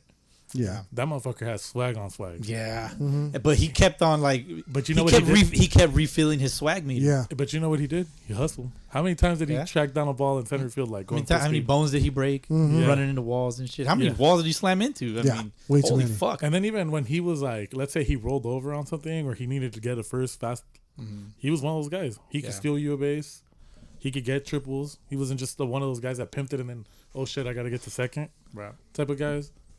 It's same thing with Barry Bonds, right? Like he just got older and bigger and couldn't run as fast. That's what happens if you have the proper nutrition. His swag meter stayed fucking overflowed. Yeah, almost popped his head. One would say. but you're definitely allowed, like, and people can disagree, right? But you're definitely allowed a certain amount of swag and disrespect towards the other team or like just in general on the ball field. Yeah. Because- If the other team disrespects you though, like, No, you're allowed. oh, to. then fucking do it. Like, Yeah. And we get drop your dick all over that fucking plate. and we get into that argument about certain players in the league Emphasis on too. plate. Just fucking rub your nuts all over that shit and get your balls dirty. You know. But it's like we always have that discussion about a certain person on the one of the most hated teams, if not the most hated, and people have stuff to say about him. But I'm just like, but if you antagonize them, and then he took it to another level, and you weren't ready to take it there with him, that's on you. That's Yeah. on you. I agree. And I agree. and that's where like I'll defend that. I'm like, look, if you ignore him or you're cool with them, he's cool with you. Yeah. But if you start saying some shit about his teammates or him in particular, he's not gonna let you slide. Yeah. Right. And he's gonna cook you. It's almost one of the type of guys you want on your team. Yeah. And that's kind of like, but like I said, like that video also very like you're. I didn't fart. That was not a fart. No, guys. I'm just like laughing because Jesse started busting up. But my stomach went. Mm. Is that another chair fart, Boski? No. I don't do that on the mic. It's thundering outside, no, that's man. what it probably is. But no, I think that's a good conversation starter, and you're gonna have a lot of people. And even then, like Oh, I yeah. said, it, I still don't agree with homie 100%. Like Right. whether he was a Hall of Fame baseball player.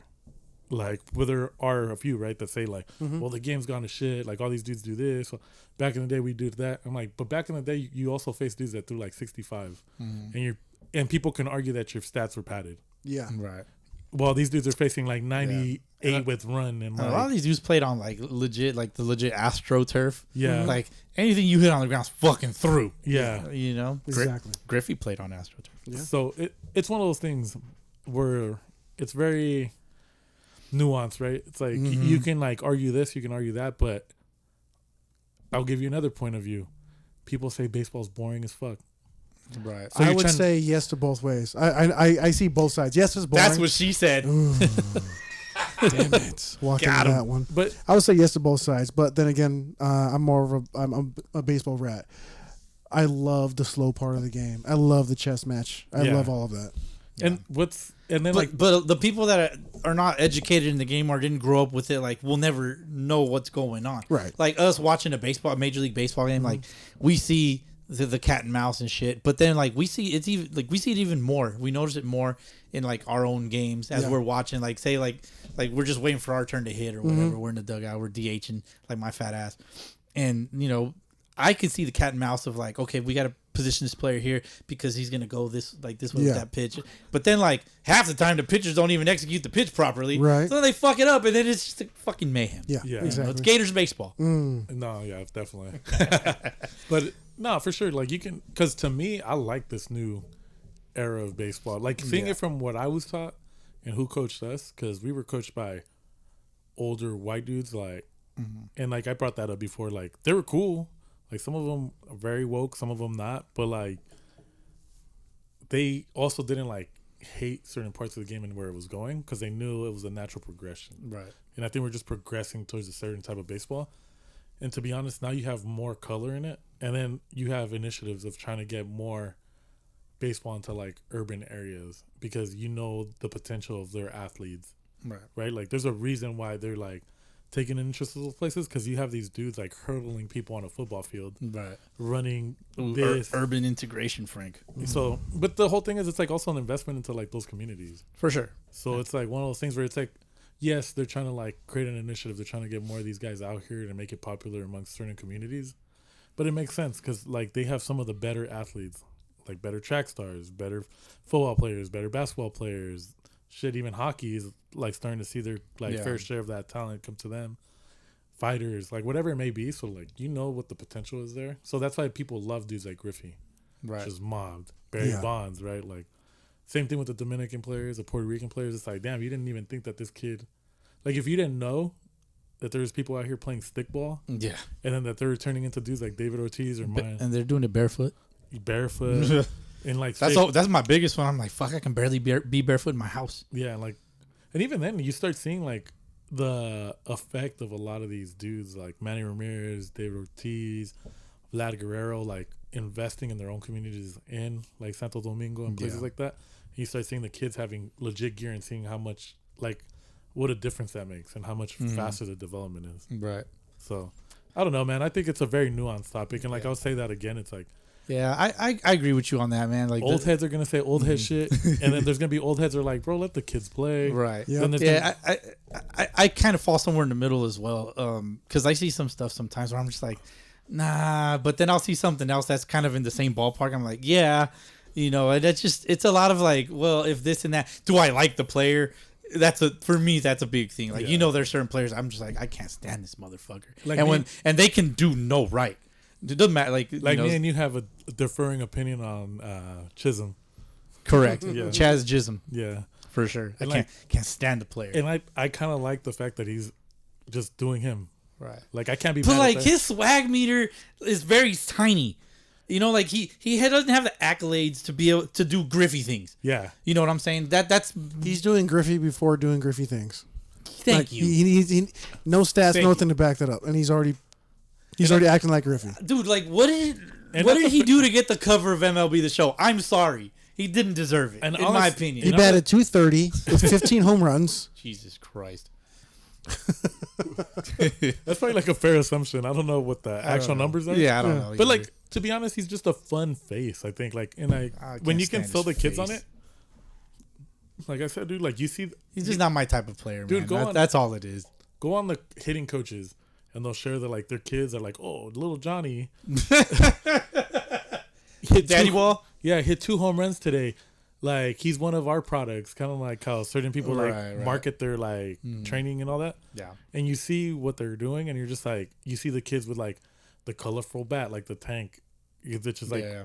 bubblegum pink and blue, and like. And then See, they- I like that stuff for equipment. Like I don't know what it is. It just it catches my eye because it's like okay, like we're swagging up our personality with the shit that we use. yeah, the stuff you. You know what I mean? But then like the personality comes out onto the field and in attitude. Yeah. In attitude, But and, even then- in the way the game's approached, like they're just I don't know.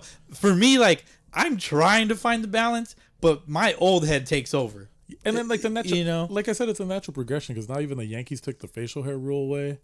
We'll get to that. Okay. We'll get to that. But it's like there's those, and it was just because we were talking about jazz, right? yeah. But it's just one of those things. I love swag. I think if you can make things colorful and stuff like that, because we played under Clarendon, By your rainbow sleeve, dog.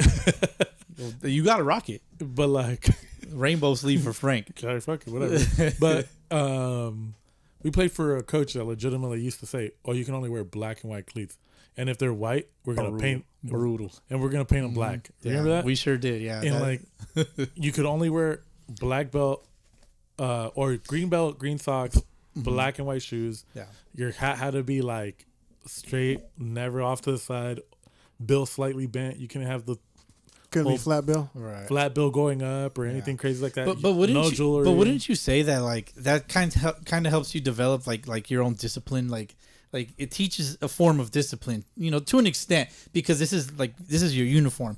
You're a team. Like you're supposed to be one cohesive unit. And if you have your individuals being individuals, it's a little harder to be one cohesive unit. No, for sure. I think It's having you buy into the program. If you don't buy into the program, Yes. you're not going to be successful. I think it's like you can have little tidbits here and there. Like Yeah. if you want to wear a white sleeve or something, like how we. Right. So for example, certain teams get like the undershirt that goes under, and they tell you you're wearing the green undershirt, white jersey, white pants, green hat. Yeah. That's kind of like the program we run. And it takes discipline to buy into that. So that's part of it. But like if one of the kids wants to wear like pink batting gloves, who cares? Right. If they want to wear a white cleat over a black cleat, I don't care. Right. Personally. Personally, yeah. But there's some programs that are like, no, people paid for you guys to have matching cleats. All you fools are wearing the navy blue.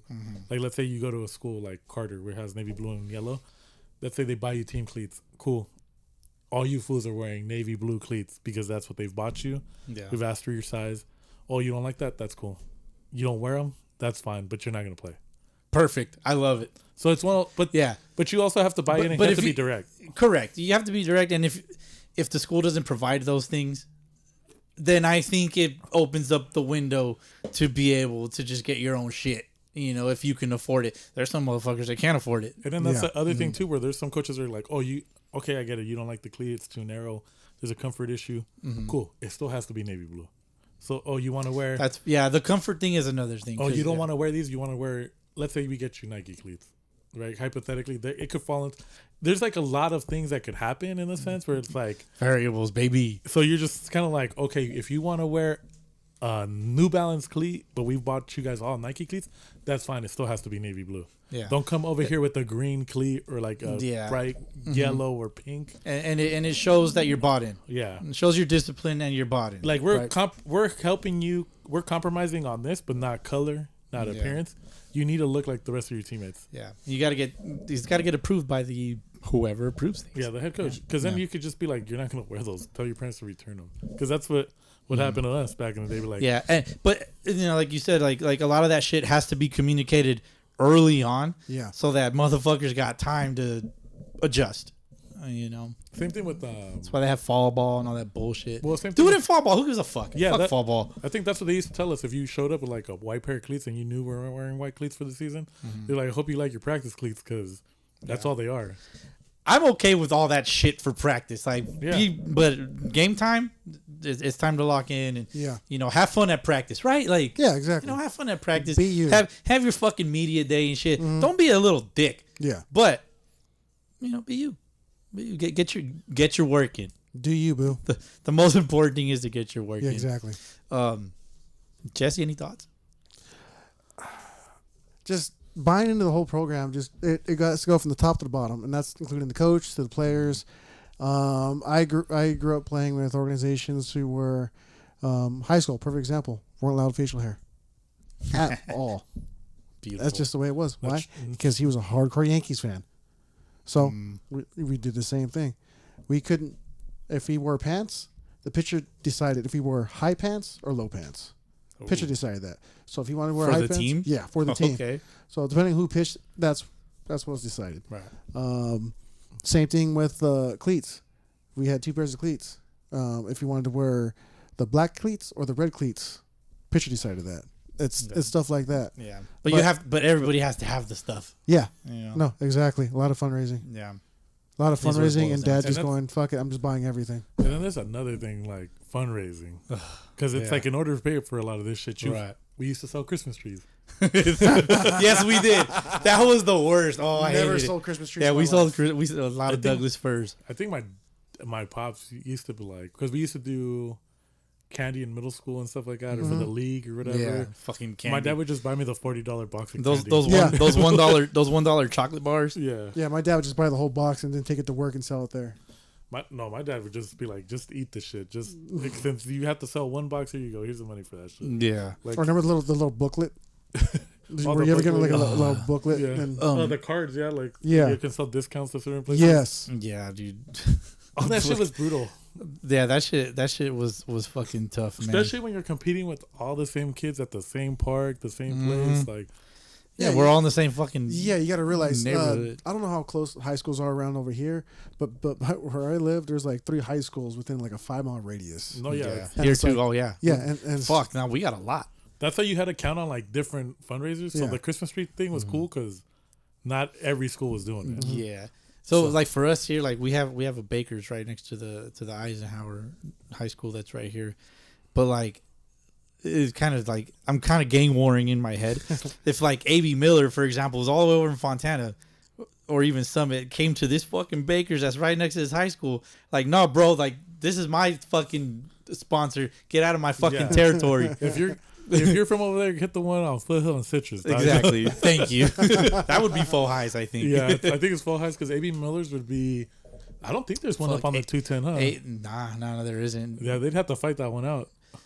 Maybe, but I mean, they got to Go to Boston. they That's got- them if they want to sponsor. Yeah, you. actually, go to Boston's Or fucking Applebee's up there. Whoever. I know Faux High has a place called like Lucy's Diner. It's right on the corner. If you guys ever go to Faux High, I would recommend that spot. It's a nice little. I don't want to call it a hole in the wall, but it's Mom kind of and a pop? it's mom and pop. Yeah, it's pretty solid. Yeah. They got like the breakfast. and- Fontana has some yeah. gems, dude. Oh yeah, hidden gems are fucking Dude, but sexy. Fontana's massive though, because I Yeah. think there's Kaiser's like right down the street from Faux High, which is down the street from A.B. Miller, which is down the street from Summit. Summit, yeah. And it's like, I think they're saying they're building another high school. Jesus Christ. So I'm just like, damn, that's 5. That's a lot. And I think the closest one to Summit would be like Los Osos, right? Maybe. Los Osos would be the next nearest Or one. Rancho and Los Osos. They're It'd right. be like Carter. No, it'd be at Awanda. Correct. Yeah, my bad. You're right. It's like an exit over or something like that, and like a street over off the exit. Yeah. That's pretty close. Because Definitely. I think so it's from just the 210 and Riverside, it's Eisenhower, Carter, A.B. Miller, Summit, Etowanda, Los Osos, And Rancho's right there too. and Rancho's right there too. After that, who knows? Upland? Next one, I think, it would be probably like Upland. You'd have to go farther south. probably- Upland and then Bonita. Oh, no, actually not. It wouldn't be Upland. It would be Altaloma. You're right. It'd be Altaloma, then Upland. Then Bonita, something like that. So, like, there's like little ass stretches of just. Off the yeah. So, like, we get what you're saying, but I think even like to give Jesse even like more like grace on his point is like, yeah, those inner city areas, yeah. it's like condensed as fuck. Yeah.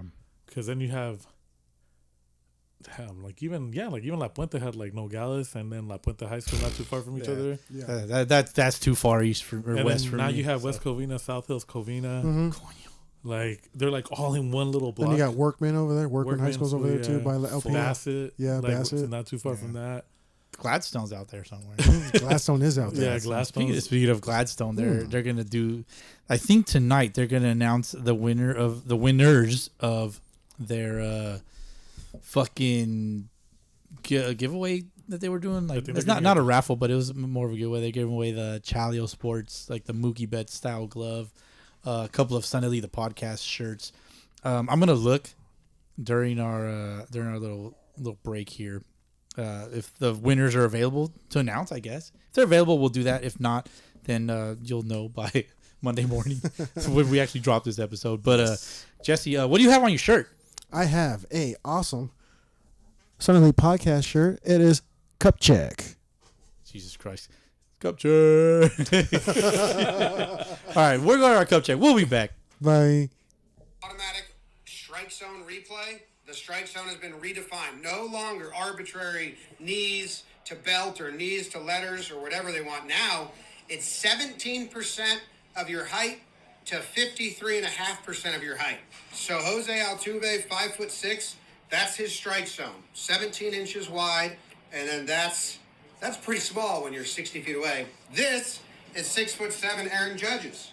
They're closer than I thought they would be. Full baseball difference in height.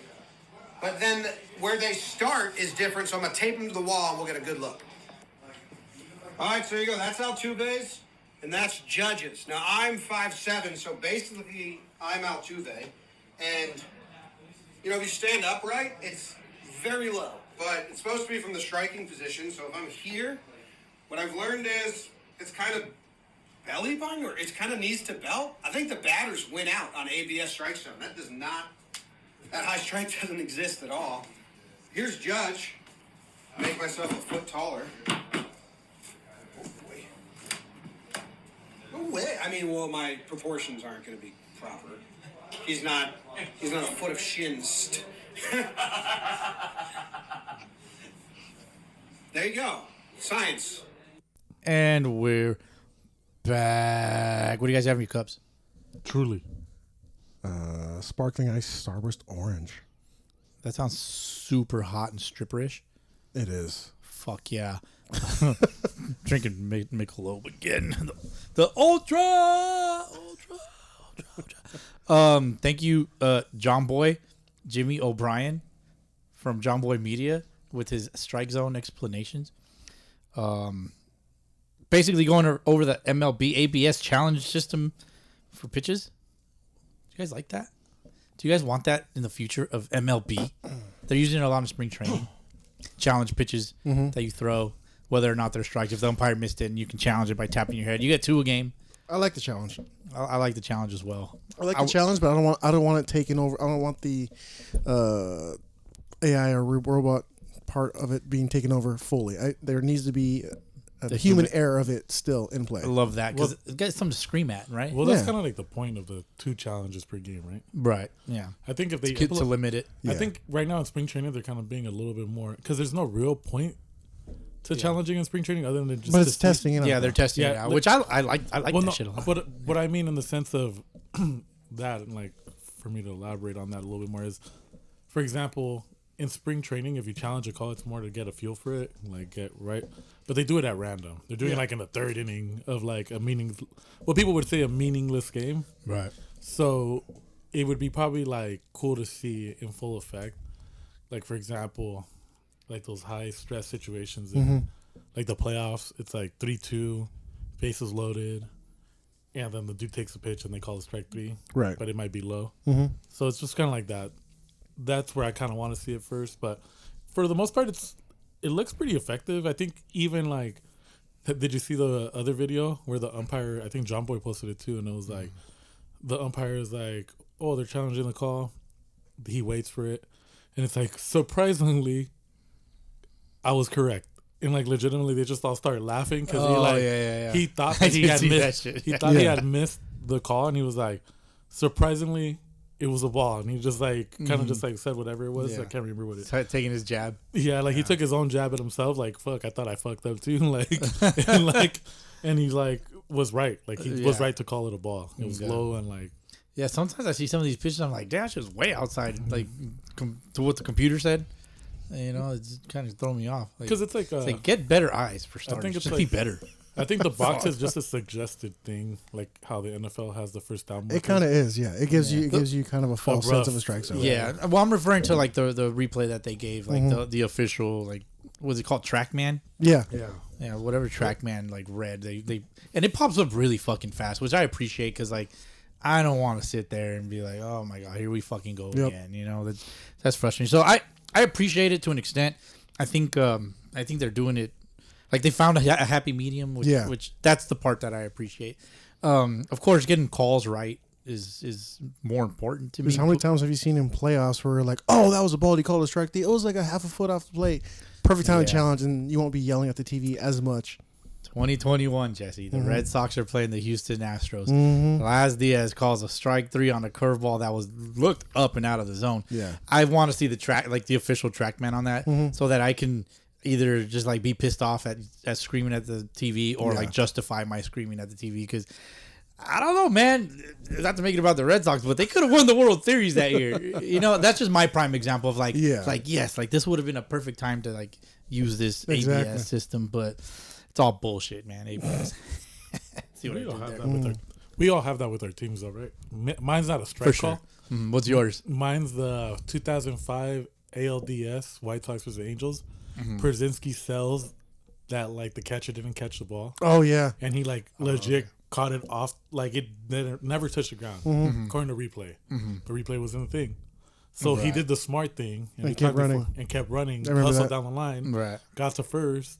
They're challenging, they're doing everything they can, and like I remember that. it was ultimately up to the home plate umpire, and then he obviously convened with the rest of the He crew. was one of those guys. If he's playing against your team, I fucking hate Very him. punchable face. Oh my Very god, punchable face. Yeah. Hated him. But if he played for my team, I'd be like, "That's a fucking dog, right Why'd you there." hate him? Just for plays like that. You're like, really? How? But he was such a smart He was ball aware. player. Yeah, Yeah. such a smart ball player and just a dirty dog. It was just awesome to watch him play. Mm-hmm. But when he got those plays against, like, it was I think 2 or 3 plays he did like that, where you're just like, I can't believe he fucking got away with that. Right. And it's just him just taking advantage of a situation. In high school freshman year, this was back in 65. 1999. They That's still, a real, they that's a still real use, year. They still use wood bats back then. Shit. That's funny. Frank just showed me something on his phone screen. That's hilarious. It's me showing my face. But we only had one umpire in in our freshman games and all that. Yeah. And I was shortstop in freshman year, and I sold the ghost tag a yeah. lot. I would miss motherfuckers by like 2 feet. Legit 2 feet. I'd just be like, Yeah. sell it and just toss the ball on the umpire every time. Out. As long as the ball beats the guy there, he's out. That's exactly what that was. And so, like, shout out to the fucking runners. Like, they were really good at their slides, but hey, man, they were out in my book. They're out in the scorebook. All right, I have another. It's all kind of like revolves around Major League Baseball. Holy shit! Because I mean, the opening day's right around the corner. Are you guys doing anything for opening day? I am working, watching the game. Working, watching the game, one game, or the game of baseball. No, the game of baseball, and also betting. Hopefully, I'll win. You'll this be year. betting? Oh yeah, definitely. That's what's up. Frank, what you gonna do, man? What day is opening day? I keep forgetting. March 27th, something like that. It's a Thursday. Blank stare. I don't know. I'm gonna figure it You gotta out. figure some shit out. Yeah, I'm gonna Yeah. see what's up. It's up in the air for me right now. Yeah. I would like to be going to opening day somewhere, but I think the Angels are out of town. I think they play in Toronto or some shit like that. Gotcha. But nah, maybe just kick it, see what's up. Yeah. What? Pod? Baseball game? Are we going? A pod game? Yeah, pod game. I'm down. Pass. I like doing that for the minor Well, league fuck games. you then, Frank. Hold on. I personally I like doing that for the minor league games only because it's just affordable for people. Yeah. It's a lot more affordable because goddamn major league games, like even just going to Angel games, it's fucking brutal. I'm like, fuck. Yeah. Have I told you about a nap? The game time app? Well, we don't do those advertisements here. But Imagine if they paid us for that. That'd be crazy. oh damn, I'm down, but you know how it goes. Let's see. My plans. I'm probably just gonna be here at home. I'm not gonna try to do anything big. I haven't decided You're yet. gonna have the TV outside, watch the game by I'm just yourself. Gonna, well, like 5 TVs. 5 TVs. Yeah, I'm gonna try to do it inside of the house, but it's kind of difficult with my little one. She's kind of, as you saw earlier, she's a bit of a handful. So cute though. Lucky. She's a darling. Yeah, she really God is. damn, she's fucking cute. She gets me every time. Let me see. You and your fucking Dr. Hibbert laugh. It drives me fucking nuts. Hey man, he called me Dr. Boski. Oh fuck! Fucking guy. Just every time you hear. It's not that bad. Fuck. Fucking dick. All right. Let me see. There's certain times where it's pretty like. Yeah. It's like this fool earlier was like, boy. Like what? Like fucking Ralph Wiggum shit. What does he do? He's like, I'm picking my brain through my nose, or he says some Yeah. stupid shit Yeah, like it's just that. some random shit. Yeah, Ralph Wiggum. Shout out to Ralph Wiggum. He's a real OG. We were just playing a card game and they were talking about who's your favorite Simpsons character. It's like this like card game like where you just talk about certain topics in the 90s Yeah, and just stuff like like like talking points. And mine was Otto, the bus driver. Yeah. You like Otto the bus driver? I like groundskeeper Willie. Yeah, he's awesome. I fucking love When he that rips his fool. shirt off, he's just all ripped. Dude's a maniac. Yeah. Yeah, he's such a fucking grouch. Him and Ned Flanders when Homer Simpson was making him a dating video and he's in the shower and it's just a long blur of his dong. Oh yeah. Fuck yeah, Flanders is yoked. He's got the dong. Fucking man of God and shit. Fool trips me out. That's funny. Fucking shout out Ned Flanders for being a real one. All right, let's see. ESPN and MLB are parting ways. I don't like it, but I want ESPN to be better. I like Sunday Night Baseball. Yeah, but that's the only thing you watched. Was Cam Newton onto something? Is baseball dying? Is that why ESPN's leaving? It was dying on ESPN. Yeah, it was. It was. You know what it is? That they've been downsizing baseball for the longest time because they got rid Yeah. of Baseball Tonight. This has been coming a long time. Well, a coming. lot of them are so-called getting better contracts over the MLB network. And Well, yeah. Well, then there's like also the scandals, right? Because I think Yeah. Charles Reynolds was like caught up in some type of. But he's smacking a butt cheek or something like that. But he's working at MLB Network now, so it didn't even matter. Yeah. I don't think it was as egregious as they said it was. Maybe, and it's a different era too. Yeah. Like, it might have happened Right. early enough to where, Hey, good game, kid. yeah, when Yeah. they're not maybe. Good game. That's just fucking fun. So it's maybe not as bad as it was. You know what I mean? Like maybe Yeah. they're a little bit more open. Like, okay, you fucked up, you're fired, but Yeah. we're not gonna shit on your whole existence. Yeah. Like So- we heard that MLB Network is having an open analyst position, blah, blah, blah, blah, blah. You know? Well, the whole thing too is like it makes sense for MLB, who owns MLB TV, Yeah. to just do their own stuff, Yeah, right? I agree. But what about NFL Network? Yeah, because they would do And- a lot of and NFL ESPN? and ESPN. Well, the whole thing is because like Disney's involved in that, In what? In, NFL like- Network? like in a lot of that. Is that stuff. what it's called, NFL Network? Yeah. Red Yeah. Zone or some Yep. bullshit? NFL Network. I don't know what like Disney's involvement is with MLB baseball. Like I don't know if there's anything there. There's nothing because the Angels aren't a part of it anymore. They're bitter. Yeah. Angels aren't part of anything. If I'm, Yeah, they should if be a I'm minor being league honest. team. Put me out of my misery and make them a minor league team. Damn, dude. Yeah. So, Angel Slanders, welcome here. Let me see. You mentioned the NFL. No, it's not. But it's It's very welcome. yeah, it probably is. You guys fucking dicks. It's fucking dude. Speaking of the NFL, I wonder what that working is. Now that I talk about it, like I wonder what the difference is between NFL Network and MLB Network, and like why they're moving apart from one, but then they're so invested in NFL. I know the NFL probably like there's. No I'll find out. I'll text Sierra Santos. She'll let me know. Because if you think about it, they even have, seriously, this fucking guy. they even have the SpongeBob like themed football game on Nickelodeon. Is it? Really Like yeah, they have like a theme game, right? interesting. So it's like it's one of those things where I wonder what the contract things are, if it's just not making sense for them. Fox may have a better offer on the table. There's always that. Right. With all the blackouts and then independent contracts, because then like the Angels are on like FanDuel now, because they were with Bally Sports, but now you can get them on FanDuel. But there was an issue with that; they were blacked out on everything. So it's like kind of like the whole issue with the Dodgers, where you had to like legitimately like find a way to watch them because you couldn't watch unless you had Spectrum. You could only watch them on like that type of thing. Yeah. So I wonder what the deal is. I wonder if it's just like teams fucking up and going on their own stuff and then messing everything up for everybody else. And that's probably why we get nothing but Boston and Yankees games on Sunday night. or you can just not get even your the own, case anymore. You can just get your own streaming box and you can watch all the games. Doesn't matter where it's at. Yeah, that's Get true. your stream box. But I want ESPN Sunday Night Baseball. At that point though, the You streaming can watch box that on makes sense. YouTube. No, you can't. All the old episodes. Go for it. Why the fuck am I gonna watch an old episode? You say that now. How many reruns do you watch in your life? It's not MLB, bro.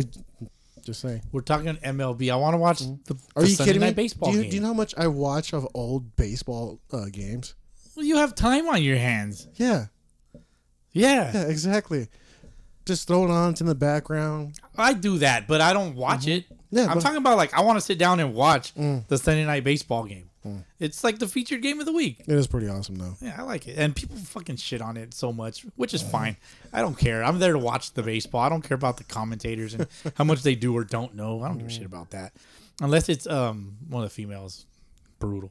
They are brutal. They need more work at it. Only way they're going to get better is if they have more opportunities. Yes. ESPN's an equal opportunity employer, I guess. All right. Mentioned the NFL. Travis Hunter, he thinks that what he does on a football field is harder than what Shohei Ohtani does on a baseball field. Deion Sanders proved that theory wrong. Thank you. Bo Jackson. Travis Hunter has a point, and it's valid, but that's only if he's going to play it at the next level. What does Travis Hunter do? Travis Hunter plays CB and receiver. He doesn't know what his CB is. All he knows Corner. is a cock blocker. He's a cock blocking receiver? Yeah. Fuck. No, Makes he's sense. a cornerback, and then he plays like pretty much almost every snap a game. But I feel like Ohtani could do that. well, the whole argument is that he's saying that it's harder, but I'm also thinking like, well, you're not doing it at the professional level. You're You're not comparing apples to apples. Yeah, you're like legitimately not even at the pro level yet. And you're So this guy doesn't even play in the NFL. no, No. he's about to get drafted. He's but Deion Sanders' kid. he's one. Of, he's, Travis Hunter is Deion Sanders' Oh, no, I'm kid. sorry. He's a mentee. He's like one of his players that Yeah, transferred basically. over. He's Oh, he basically coached him. Yeah. Okay. But All the right, whole well. issue there being that he's not even doing it yet at the professional level. He's already talking shit. So, so for you to be like, oh, it's probably like just as impressive, if not more impressive, I'm just like, no, because you're also playing against amateurs, and not every team you played has a 5-star recruit. You're saying he hasn't got his ass lit up yet? Well, wait till he gets lit up by a Exactly. fucking NFL Well, it's animal. yeah, it's a different speed. You have these dudes that like you're a corner and you play corner for a reason, and you're able to play receiver for the Buffaloes because you might have an edge at college. But when you start going in the program, you might not be big enough at receiver to like take on some of these corners in the pros, because some of these dudes are big, fast, and then you got dudes like, for example, the two white kids from that play for Philadelphia, Cooper DeJean. Like those dudes are monsters. Like one of those was took down Derrick Henry, like perfect tackle and everything like that, and that's a big dude.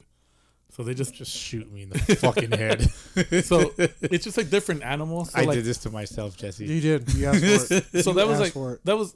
that's just kind of like one of the Right. clear cut examples, and then if you compare size and all that stuff, pause. Fuck. Way too fast for me, dude. That's what she said. But it's just one of those things where it's you can say all that shit, but Deion did it at the pro level. So if Deion got on the mic, he's like, "Oh, what I did was the same shit as Ohtani because blah blah blah blah. I played both football and baseball at the same." I'd be like, to be fair, yeah, he did, and he had to like work with certain restrictions and like get around certain things. Move from like I think what was it? He left one game and went to another one via like helicopter or something like that to be there on time.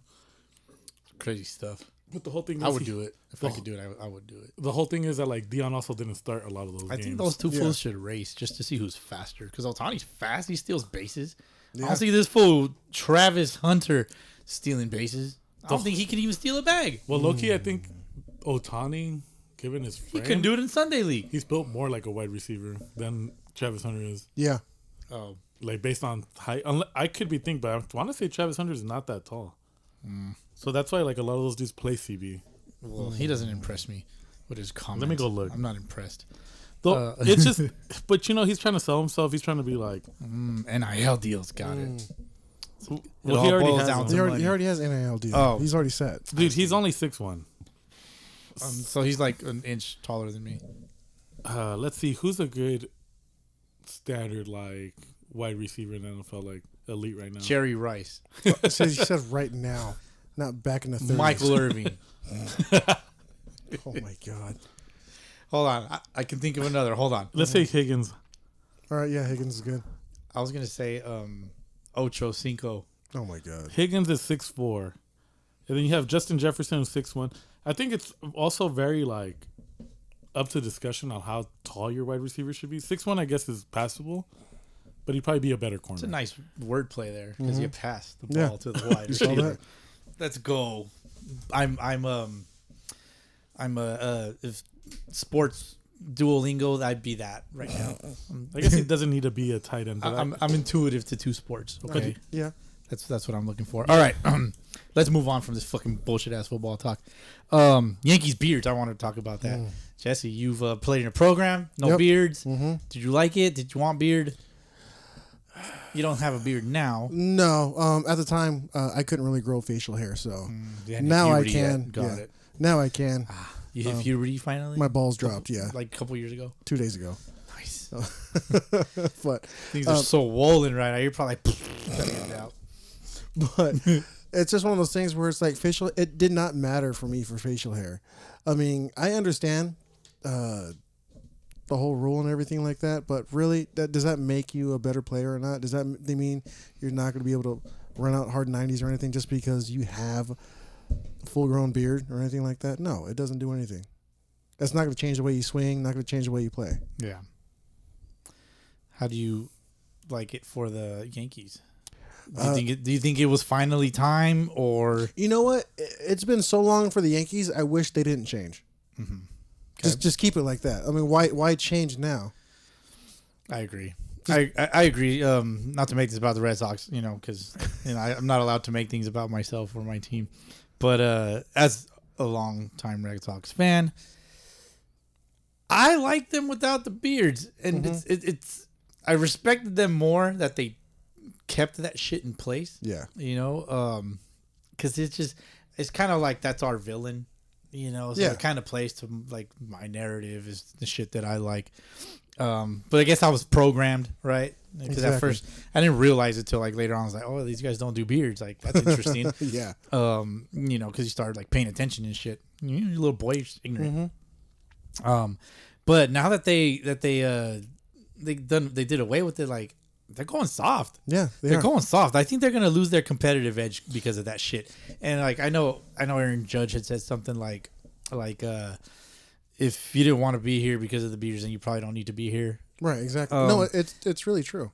Yeah, because you signed up for that shit. Devin Williams is the exception because he got traded there. Right. I'd be pissed too, but like at the same time, why don't you just challenge it and just if you got to pay a fine, then pay your fine. Like if you're about it, what'd you tell me earlier this week? Don't talk about it, be about it. Exactly. So if you didn't like it, but at the same time, he's buying in with his teammates type of thing.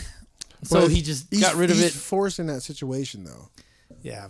That's different. That's different from being drafted and everything going in there. Signing. Yeah, exactly. Fools that sign and choose to be there, then you got to buy in, right? But when you're traded there, you have new teammates. I guess you want to be liked. So that peer pressure's there. Let him have the beard. Pay the $500 fine. Whatever the heck for each time you have the beard, you pay for it. Yeah. Each time you have the beard? Like each game. Every appearance. But what about $500? What if it's every day though? Like if you're a position player, say you're the new starting. But is shortstop it every appearance or is it every time you show up to the park? I think every time you're in uniform in game, then that's when the fine would hit. Because you got a uniform according to them. You're on the game roster. So that's 162 plus whatever spring training and playoffs. What does that equate to? 500 times 162 would be roughly like you the math guy. 60,000. Come on, Rain Man. Like roughly somewhere around there. Would you just want to do the MLB season? Just do 162 times 500. That's like just that. Let's see. 162 times 500 is $81,000. $81,000 in fines. That's not that bad. I agree because of the fucking contracts that these fucking Yeah, like if you're making that much money, which I don't know what Devin Williams is making, so I won't speak to that, but 81,000. I think I would just shave my shit. Like that's what she said. Pause. Yeah, but you get all your sponsorship and everything like that, and have all that. But the whole thing is like 80 rags. Like that's somebody's whole like yearly salary. You're just because you want to like have facial hair. Hey, it's he could have had a mustache. He could have been the Tom Gordon. So according to that's his name, right? The black dude, Tom Gordon. Flash Gordon. Tom Gordon. Tom Flash Gordon. Gordon. He had the sick ass one, just like bam. Yeah, he did. According to Baseball Reference, his 2025 contract status is he signed through 2025 for 1 year, $8.6 million. So that's what 10% of his shit. Is it 10%? Yeah, 10%. No, that's 1%. 10%. Oh no, you're. Is it 1%? Don't look at me. I suck at math. Wouldn't 800? No, let's see. No, that's 800,000. You're right. It is 1%. It's 1%. Yeah, I'm tripping. Let me see. 8.6 times 0.01. Yeah, that sounds, I guess. No, yeah, because I used the wrong numbers. what is 80,000? I punched it in wrong. I don't feel like dwelling on it. 800,000. Yeah, 80,000 is one. Some math whiz is screaming at their fucking headphones right now. You fucking idiots! It's blah blah blah. This is what it is. This is what it is. All right. This is what it is. It was times 101 on your calculator. Yeah, something like that. All right, let's see. So, Yankees beards, fuck them. They're the Yankees. Bring the shaving back. Nah, man, keep growing, bro. It's cool. Fuck it. Yeah, I knew you would say that. You're But so like- predictable. You're soft, Frank. You're soft, Frank. You know what? You're soft for giving in. You know what? Just for that, I'm going to say something to you that's been told to me a long time ago, and I didn't know what it meant until now. Why are you soft? No, you're a fucking pie. You know that? You are a pie. Why? You're a soft fucking pie. Really? Ooh. Dang, Frank. You're not going to put the foot down on your team, Frank? If you're the manager? That's all good. Dang, God man. damn it. See, I can't get anything out of him. Yeah, it's 80,000. He was bad. Fucking nerd.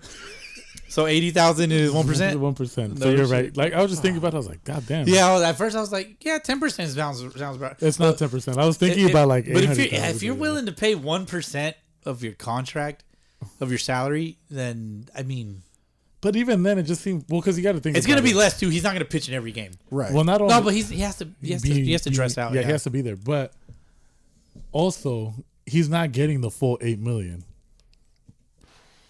No, yeah, because you have to pay taxes. You have to do a bunch of other shit, representation, other expenses like that. yeah. What's the fine based off of? I guess, or whatever. You know what I mean? Yeah, to be honest, I think like at that point you just shave it because you're also trying to like buy into what everybody else is doing. Right. Yeah. But moving the whole thing and it being a thing, it might not even be something that it's worth fighting for anymore. Right. And your dad and the ownership now, it's like your dad is the one that kind of implemented that rule. Right. He's dead and gone. Yeah. And they know secretly why that was such a thing. Maybe it was a business thing. Maybe they just want to be clean cut. I don't know. Maybe it was a control thing. 1,000% it was that. It has to be. It has to be that, but maybe it was a control thing. Maybe that's just like telling people what they could and couldn't do. Well, just one thing. I mean, there's a dress code at your workplace. You have to follow it. All right. I think I like seeing I pay you to be here. I expect you to be clean shaven. But the whole thing is like, then you look at sloppy sloppy fools like Goose Gossage. You can say sloppy motherfuckers. No, I was trying to remember if it was the right guy, but Goose Gossage. Well, he had the sloppy mustache. but I think, right? but the whole thing it wasn't that professional, and then he was just kind of like all out there. Like He was a Yankee too. Remember that. he was, but he wasn't like the cleanest of the Yankees. No. Like, he wasn't Mattingly, See, he had like the handlebar mustache. What year? but he wasn't as clean as Mattingly. Like when I remember Mattingly, he just looked so proper, like clean. Yeah. Like I mean, so it's one of those things. Let me see. Gossage was in New York from 1978 to 1983. I think the facial hair thing went in on 1976, something like that. So he was a part of it. I could be wrong, but that's rough. This was 50 years ago. They put the beard in. 50 years ago, so Yeah. is that 75? Yeah, roughly. 1975. Well, there you go. Quick math. All right. Well, fuck the Yankees and their beards and their stupid mustaches. Watch them do better. They're gonna go on a World Series run. Their competitive edge is gone. I don't think it was It's gone. Maybe they needed a switch. It's possible. But Maybe it's their slump. I mean, there's a couple of things that. What's next? They're changing the design of their uniform.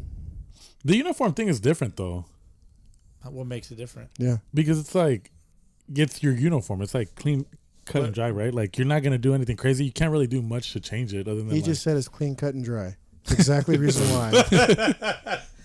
There you go. But the whole thing is your facial hair is your facial hair. It's like there's been like arguments about like, oh, okay, cool. Like there's certain people that they tell you can't wear your hair a certain length, certain places because I wonder if you can get away with it with a doctor's note. it's matted. Like, you know what I mean? Or your hair is a different consistency than somebody else's hair. So like they're like, oh, it's not as professional. So you're saying the water beads off the fur? Is that what you're saying? I didn't say that shit. All I'm saying is like there's people who've been discriminated against in workplaces because their hair was a different consistency than somebody else's. So technically speaking, like saying that was part. over here. So I'm just saying, technically speaking, Jesus Christ. given the fact that like things have changed, as long as you're clean you smell good, and you look presentable. It should be fine. Define presentable. Just throw on some Slow Glow and you're good. I think being presentable is gonna be in the eye of the beholder, kind of like beauty's in the eye of the beholder. So Well, you can have a nice trim beard and like be presentable. right, but that includes your uniform too. Yeah, but Williams did have a nice, presentable beard. It wasn't like a. Yes, his was clean. Gossage's is out of control. It wasn't like His Brian Wilson. handlebar mustaches. You know It what I wasn't mean? like Brian Wilson when he was closing back in the day for the And then Giants. that's kind of like the other thing too. But like the Giants are more going to be more lax than the Yankees. Like, I think right? so. So it's one of those things where it's same thing with like Johnny Damon, right? He had to shave his whole beard. But he agrees with the Yankee rule that it should stay. Johnny Damon's a sellout though, and I don't care how Actually, hold on. Actually, I want to say that was the only contract he received, the only contract offer he received. Yeah. In that free agent, which is why he ended up there. He wanted to stay in Boston, according Yeah. to like what I read, but he went to New York because they were the only ones that offered anything. Yeah. So like that, pretty much he was forced to. he was like, forced into it. Damn it! Imagine Like he had no like. getting forced into things sucks. Because if he had another offer, he'd probably be like, well, they're offering me this much. What if I can keep my beard? At least he has some form of leverage there. If he had another offer. But now you're kind of like, damn, you guys don't do the face thing. Cool. I'm going to have to shave Well, all remember this he stuff. started letting his beard grow when he ran into Pokey Reese in right field when they just smashed each other's faces. Oh yeah, and then he like And then got that- carted off. and Yeah, all then that after shit. that, that's when he started growing his facial hair and Pokey everything. Reese, the Red Sox legend, dude. Yeah. Dude was amazing. I think as long as everything's clean and proper, you shouldn't have an issue. And if your team's okay with you looking a certain way, because like the Dodgers and Gagne, like the whole hat The thing, hat, oh yeah. and like the big old glasses, like the nerd one, like the goggles, the specs more than anything. Yeah, the Chris Sabos. Yeah. Yes. And then he had like the super ugly beard. Like it wasn't like you know what I mean? He just looked dirty. He He looked- looked like he smelled like hot dog water. And then like the Dodgers act like they're like kind of like that presentable organization where they're clean cut but they're not. Like they have a lot of over the years they've had a lot of different things. Like Raul Mondesi used to have the earrings and all that stuff. Right. Mike Yeah, Piazza with the long hair. Yeah. So it's just and tight leather pants. Wasn't Don Mattingly the manager for the Dodgers for a little Yes, while? he Yeah, was. Did he he have was. the no shave policy? No, nah. no. Okay. I want to say maybe I had heard that was a thing, but maybe I'm I don't think he did. very No, he wrong. didn't. No. Okay. Yeah, I just think as long as it's clean and it doesn't get in the way, and if your team is okay with you having like a sloppy one or having a dirty hat, or Yeah. because even then are they allowed to do pine tar on the helmet all crazy? They're not, right? You know, I don't even know. I wonder if that's a thing. Yeah. Because if I remember right, you had Varitek and Craig you had Biggio. Nixon, Biggio's one of the worst ones. Trot Nixon for the Boston Red Sox. Yeah. Used to Yeah, have Trot a Nixon. Yeah. His shit that was bunch nasty. of so it's like there's different aspects of like the uniform policy that might not go like wearing your hat until it's completely like washed of its color, where it's like salt damage. Well, you can't from- really say that because what about a player's glove? But that's equipment. It's not uniform. Yeah, but so uniform. All uniform. But they does- even do standards on that. Like they do that in Japan. Yeah. The pitcher's gloves have to be like a certain way and shit. Yep. Certain. It's got to be one color. And then even like just major league pitchers, like I think the glove has to be a whole solid color, right? It can be any color, but it has to be solid. right. There's another thing. I think like no white sleeves for pitchers, things like that. yeah, things that are going to interfere with the batter, right? Yeah, especially at that level. Like, you get motherfuckers out here in Sunday ball with white sleeves. When have like, you seen? Or fucking gold ass. gloves. I low key think that the Nothing wrong with glove. the gold glove. I'm trying to think. Had there been any Yankee player that wore a glove other than like that tan or black? Ever? That's a good question. I wonder if they have like, I wonder Or if a they, navy blue, maybe. Like Yeah. it's probably like the most deferring color, but because I can't think of one right now other than Jazz. I wonder if I don't think they even let him use the ice cream gloves. Like he used the ice cream gloves, right? Well, no, but his glove is like a different color, right? It's not like black or Yeah, it's tan. different. Right. So and he's like the only one because Judge has a black one. I think over the last few years, You know what? that- Verdugo had a Mexico one, no? he had the Mexico one. Yeah, he used that in Boston also, but I think he was using green cleats in Boston as well. Like, Yeah. or he had like the Jordans with like red and green and white. Yeah. Those custom. You know how they customize those Jordans a lot, the ones. So they've been kind of going lax too. It's kind of like Yeah, I think they're getting a little more lax with that stuff, but I think ultimately like the pants and the uniform. Yeah, will he have had the to ice cream match. glove with him. You kind of see it. Oh yeah. Oh, okay. But see, I think that looks subtle to me. It doesn't. It's not too loud. It's not exaggeratedly loud. You know. But yeah, enough about the Yankees. Fuck them. Let's see. I had one more thing that I wanted to kind of run by you guys. The Stetson Hatters have officially protested Oh, I saw the that. result of a game that followed a replay for touching the safety bag. It was chaos. Oh, I saw that one. So not touching the safety bag. Yeah. for not touching, well, he like partially touched it. Well, no, he didn't. After review, they couldn't really tell, but he did not touch the safety bag. That's what. I don't know. Look at this fucking screenshot. Let's see he's like on the line. He's of like it. touching both of them, like diagonally. So they reversed the like. Fuck, dude, I hate that kind of crap. Like this is stupid. But did you hear what the reasoning was behind it? No. So technically speaking, the rule is Okay. that if you hit the bag, right, and you don't hit the orange part, which is the additional part installed for safety reasons, Which is fair. and they don't challenge it right away, it counts as pretty much like, so first and foremost, if you run through the bag and you don't touch it, it's like you didn't touch it at all. Right. But they're going to call you safe, everything's plays over, whatever. But if you don't directly challenge it right after, pretty much it's like, it's dead, you make another pitch, cool, whatever, like anything else, right? Right. But technically the rule is that you legitimately never touch the base. So if they challenge it, you're out. Yeah. Because you never touched the bag, period. Because that's not the bag you should have touched.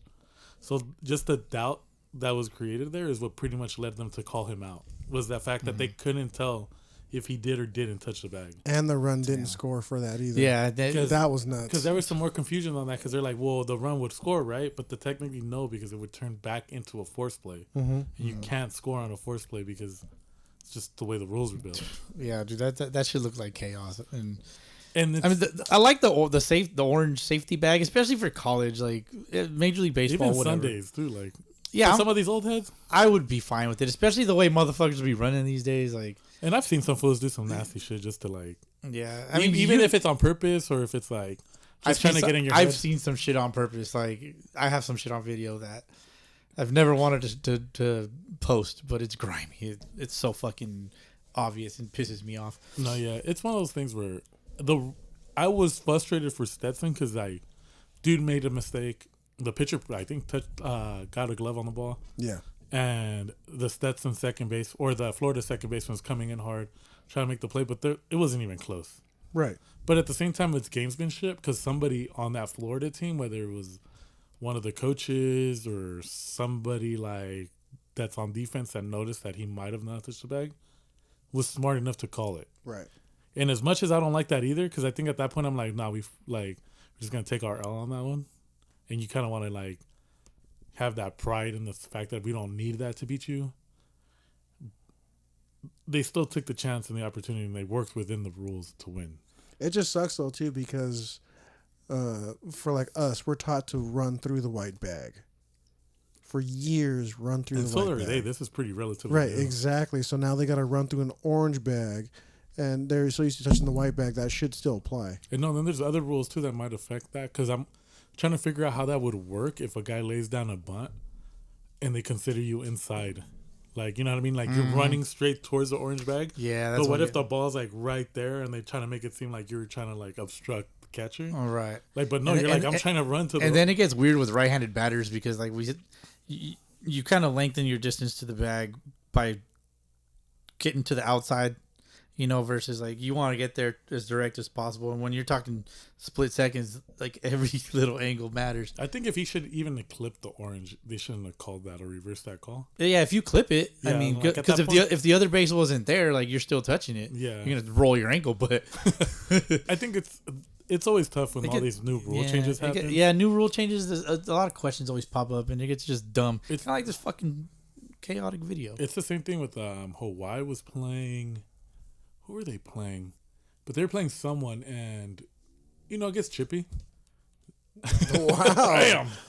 Boski's over here starving. Calling some dinosaurs But- over there? No, I know, right? I hope the mic picked that up. Oh, I'm pretty sure it did. My air's building up. It's building up, baby. But Ready to no, release. there was. It's been pretty recent, but like the whole showboating rule in college baseball, Like you can't do anything to antagonize the other team. Right. So That's right. Yeah. one of the Hawaiian players, like Oh, it was a walk, wasn't it? will walk, and he legitimately starts, "Let's go!" Like you know what I mean? Just Was not- celebrate. Did he do it to his team or to the his other team. team? He was trying to pump his team up, and the umpire automatically ejected him. It's got to be directed at your own team Yeah. for it to be okay, right? But even he turned around and was like, "What? Hold on, what happened?" I was, and he goes, "I was talking to my team, Yeah. like, and it was like trying to get them pumped, right. and like, kinda Yeah, like, no, the umpire. I think the umpire's in the wrong there. and then Yes, I, it and then definitely is. I watched another, Unless he's like, "Fuck yeah, these motherfuckers suck." Like if he did that, nah, you could just tell he's like, "Let's go," like yeah, trying to like get his guys going. But then I seen one where what is it, Lafayette? No, not Lafayette. Gwinnett, the University of Gwinnett or something like that, or some school in Georgia as well. They're playing Georgia, and the dude threw homeboy a curveball and he hung it. Kid from Georgia just demolishes it into like the night sky. But I guess there was some already heated stuff going on with the manager getting tossed, or somebody got tossed, but he legit pimped it and then he pointed at the pitcher. And homie didn't get ejected. He just both teams got warnings. oh shit. So you got to kind of keep it the same. Right. He legit hits the bomb, is admiring it, right? Okay, cool. You earned that. I know the showboating thing's been a topic on the pod for the last 90 minutes. right. But pimps it, and then like the first thing he does when he throws his bat, he like points at homeboy and is like, that's antagonizing. Right. So where's a warning's not enough at that point, technically. Right, technically. If officials in Hawaii are kicking dudes out for a walk and getting his team pumped. You're right. So there has to be like a standard Yeah. where it's like, okay, if it's intentionally directed at one person. And the standards got to be upheld. Like, be more consistent of upholding that bullshit. And You know, like, just be better, umpires. Just be better. Yeah, don't make it about you yourselves, umpires. They're there to watch the players, not you. I like watching the umpires. They get animated.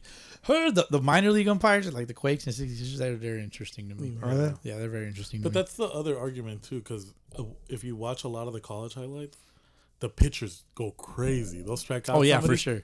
And then I love it because a lot of times they come out for the next inning and they get roped. I love that shit. So it's pretty funny. And I'm then, curious though, like if like when they're fucking celebrating like that or whatever they're doing, if it's taken away from like their energy expenditure or whatever the fuck, their energy reserves. It's karma, bro. I agree, it's 'Cause karma. you shouldn't celebrate until the job's done. Like, so if you know you have 3 innings of relief work, they tell you, hey, we're gonna need 3 out of you because Right. everybody's spent. We only got like 1. We only got the closer, right? And you. So we need you. We got to the closer. Your doo-doo head ass. So we need you to go 3. Can you do that? Cool. And you, the first inning, you shut them down. You're hype. Cool, whatever. You should just be hype and yelling into your own glove, That's or it. try to control yourself and like, because a lot of that Act is, like you've been there. yeah, because then now you just fire up the other team. Because I know if I'm, let's say, the 4-hole hitter, and you just struck out the top 3, I'm sitting there going like, all right, bet. So Don't now throw me I'm- a fucking fastball. So now I'll get I'm- your ass. And it's a 1-run game, and then you give up a tank to me, or like I hit a double and the next guy hits a tank, or we just start a rally on you. That's a wrap. Just know we're That's gonna a be wrap. in your, we're gonna Real. be in your kitchen, bro. We're gonna be talking shit. Yep, that is the karma. So it's just like, You're right over there. I've just been cracking my elbow for like a week now. I just feel it every time. It's gonna fall weird. off. Sounds really weird, bro. All right, let's wrap this fucker up. We have our winner for the Turn 2 Sunday Baseball League. Ooh, Finally. who we get? Finally, we have a fucking winner. It's not me. It is Instagram name at markymark.44.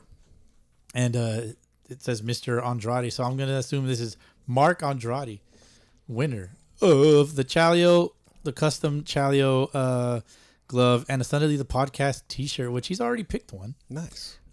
He went with the No Longer in Play Dead Ball shirt. So congratulations to the winner Congrats. of the raffle.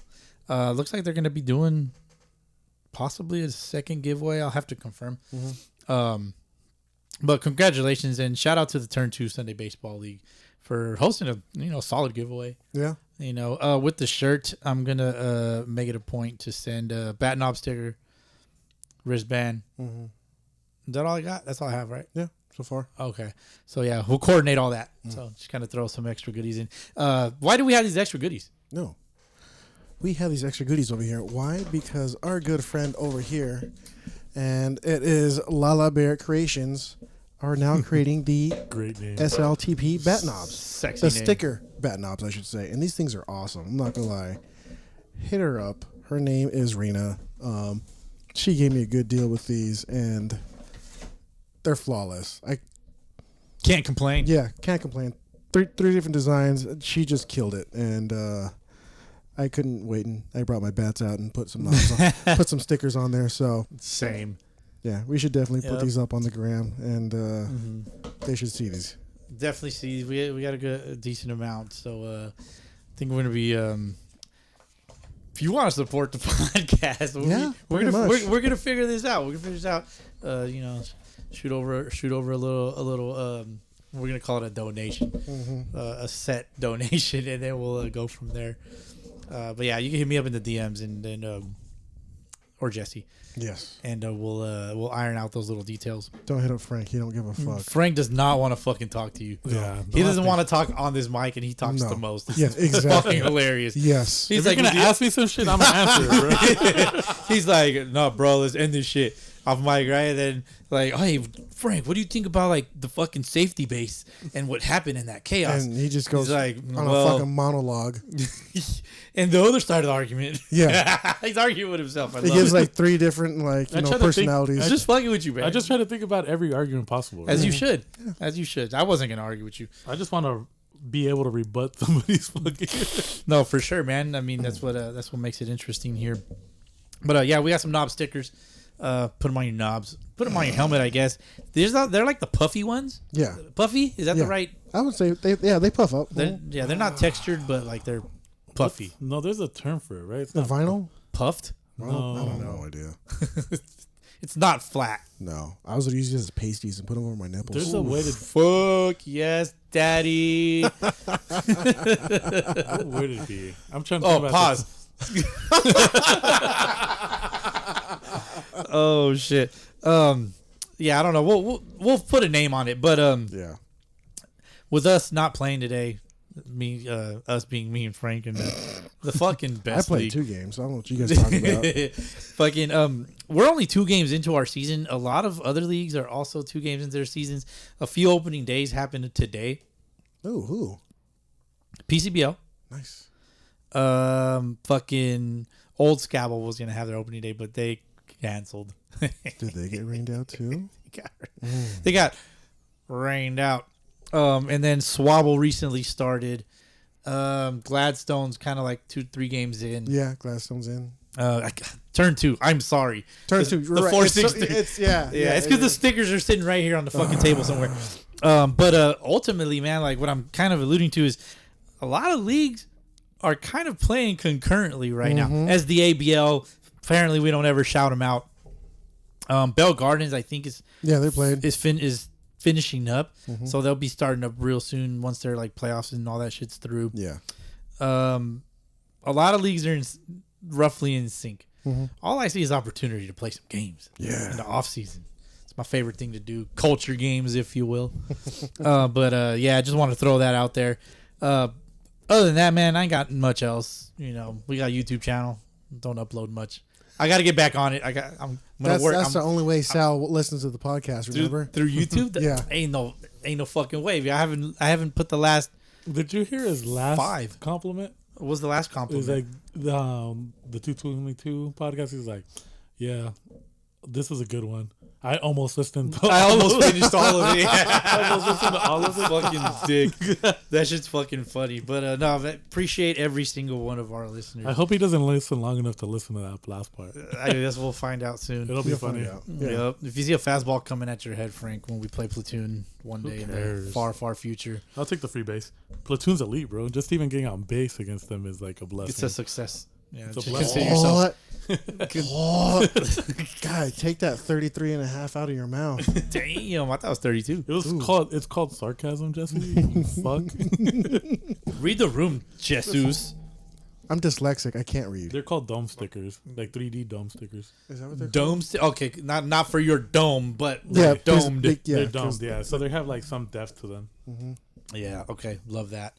So yeah, I mean to describe them. Nah, fuck that. We're gonna post a picture. Yeah, we are gonna post. They're Post not picture. flat like a regular sticker. I'm gonna they're domed post and it. they're glossy. I'm gonna post it on like Thursday. No, Wednesday. You know what? Tuesday. If you're really interested in a sticker, DM Boski. He'll send you one. Yeah, you can DM He'll send me. you a picture of one. Do it on my. You gotta pay for one. Hit me up on my. Yeah, you're gonna have to pay some cash. So have your Venmo or your Zal set Not up. free to ship. No, it's not free. Shit ain't free. If you don't like the price, you don't got to buy it. It's fine. But yeah, it's All proceeds go to the pod. Pod activities. Yes, thank you. Yes. I was gonna say pod related things. Pod activities. They're a lot cooler. Because I ain't seen none of this shit. Oh man, preach king. All right, guys. Again, as always, thank you guys for Yes. your time. And Jesse, Frank, I always appreciate you guys, man. You guys have gotten me out of a rut. And so, it's been there's no why is pause? Yeah, there's no pause in that.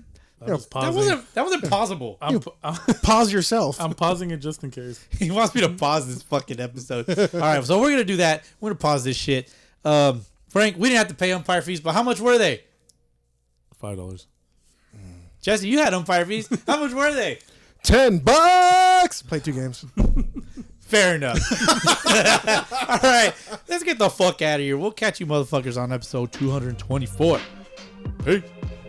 That's gonna be my thing. I'm never gonna say fucking $5.